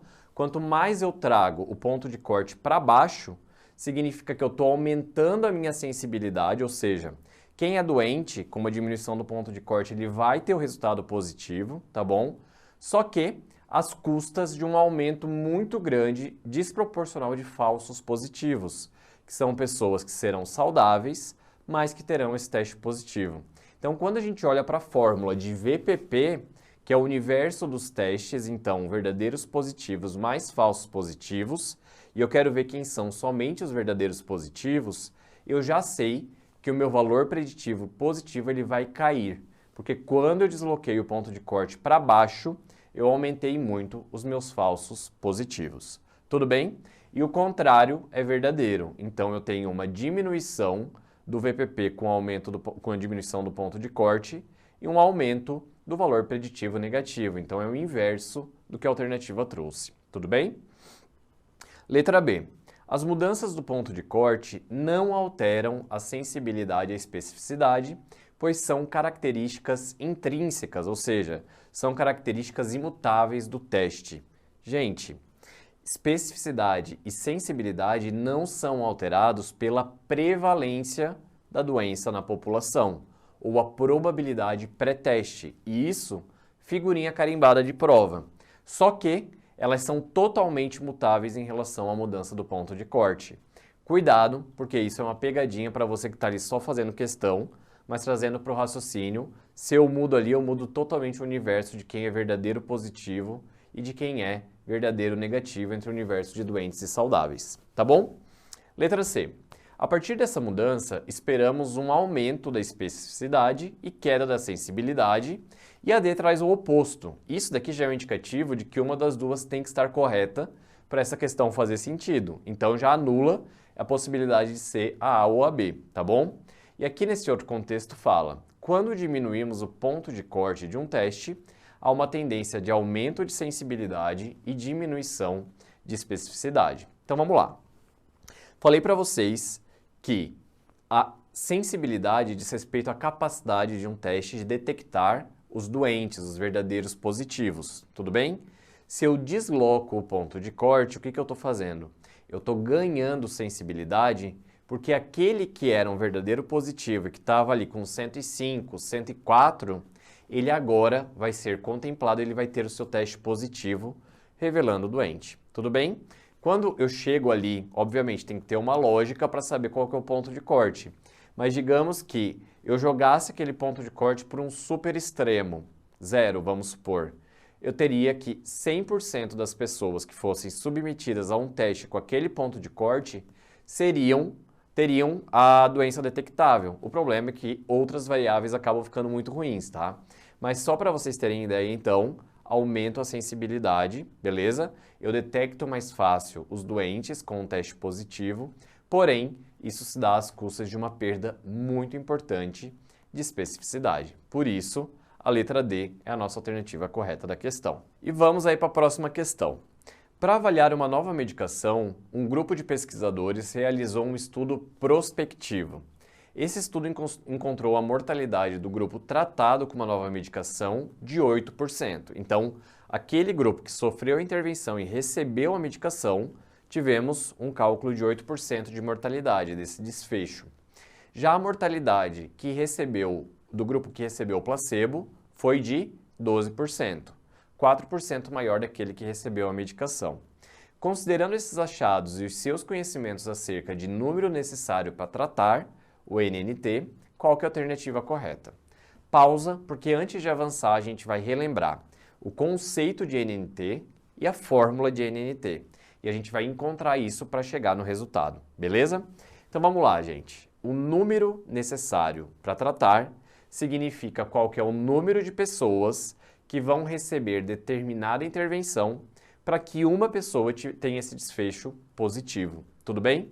Nesse caso, qual que seria o melhor NNT? 1. Para cada uma pessoa tratada, uma pessoa tem um efeito positivo. Então, quanto menor o meu NNT, melhor, beleza? E como que eu chego nesse NNT? Basicamente, a fórmula é 1 dividido por redução absoluta de risco, o RAR, que está ali no denominador. E como que eu chego nesse denominador? Só saber que redução absoluta de risco é igual à subtração da incidência nos não expostos, ou seja, 12%, pela incidência do desfecho nos expostos à intervenção, tá bom? No caso, 8%. Transformando isso em números decimais, já que eu estou falando de porcentagem, eu coloco 0,12 menos 0,08, tá certo? É só a representação decimal, que é 8 por 100 e 12 por 100, tá? E eu chego a 4%, ou, na representação decimal, 0,04. Esse é o meu denominador.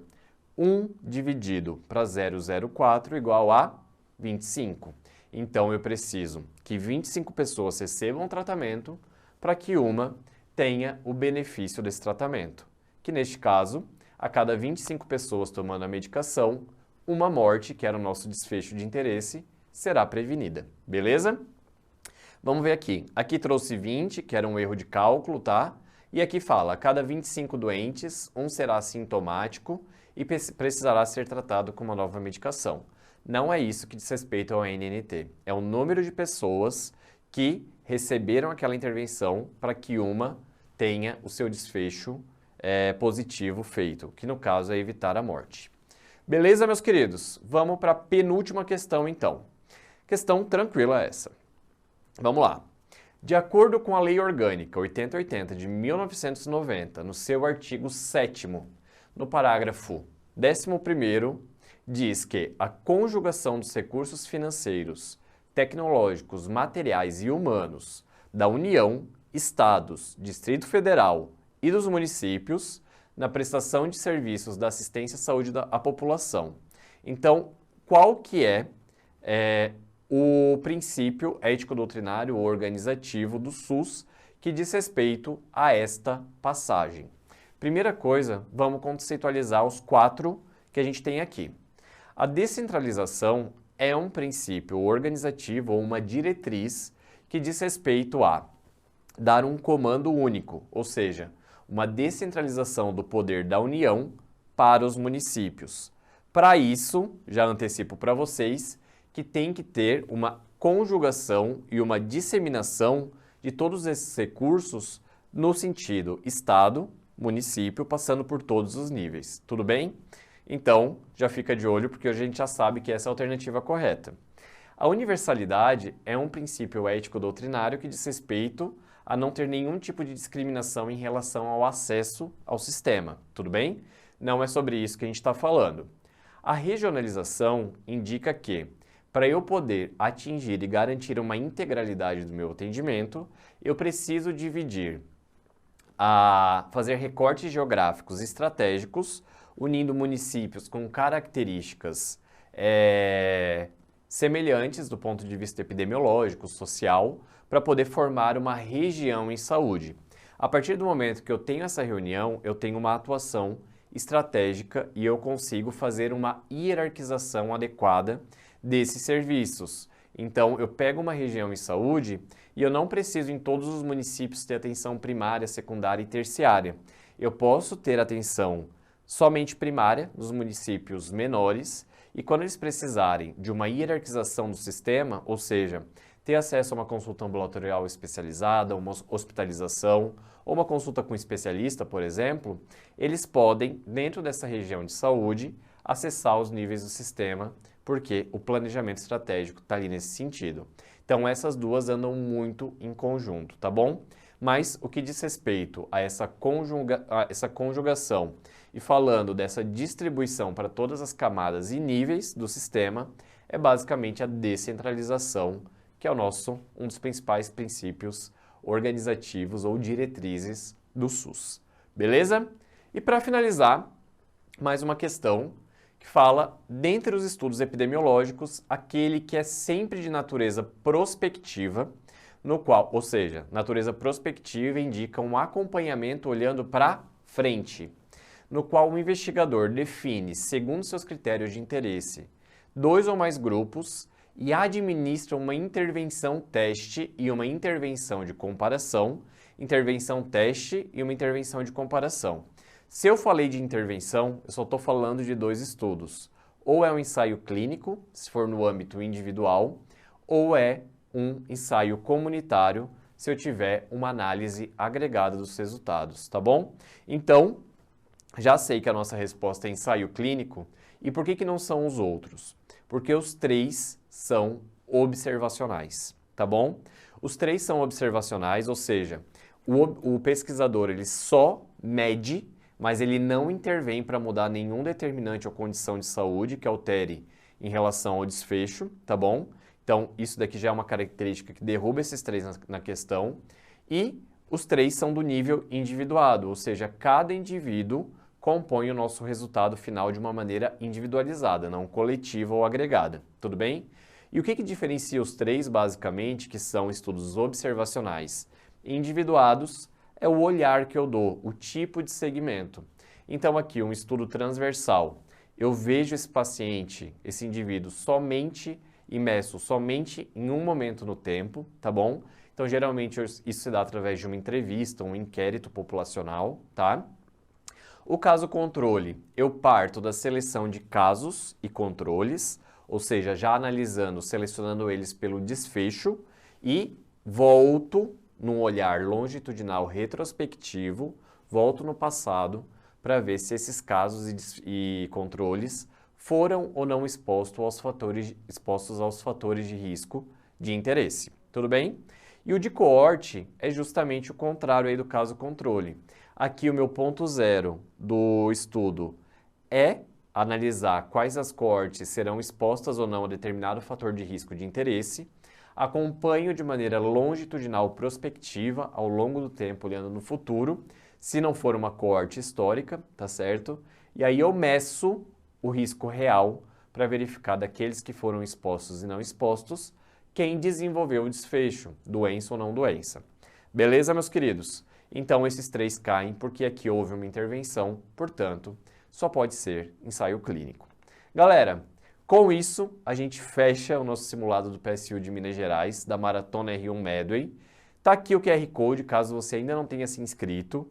Galera, se inscrevendo na Maratona R1, você vai ter acesso ao teste gratuito do nosso Free Trial do Intensivo Minas Gerais, tá certo? Assim como do Enare, do Bahia e do Paraná, por 7 dias. E, obviamente, não deixa de seguir a gente nas redes sociais e no YouTube, @medway.residenciamédica, no Instagram e o nosso YouTube, @medway, no qual até o fim do ano, início do ano que vem, a gente vai estar fazendo a maior cobertura de provas junto com vocês. Beleza, meus queridos? Um abraço e bora para o único lugar possível, que é para onde? Para cima. Um beijo!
Um diferencial importante que a Medway tem é a relação bem próxima, né, que os professores têm com os alunos.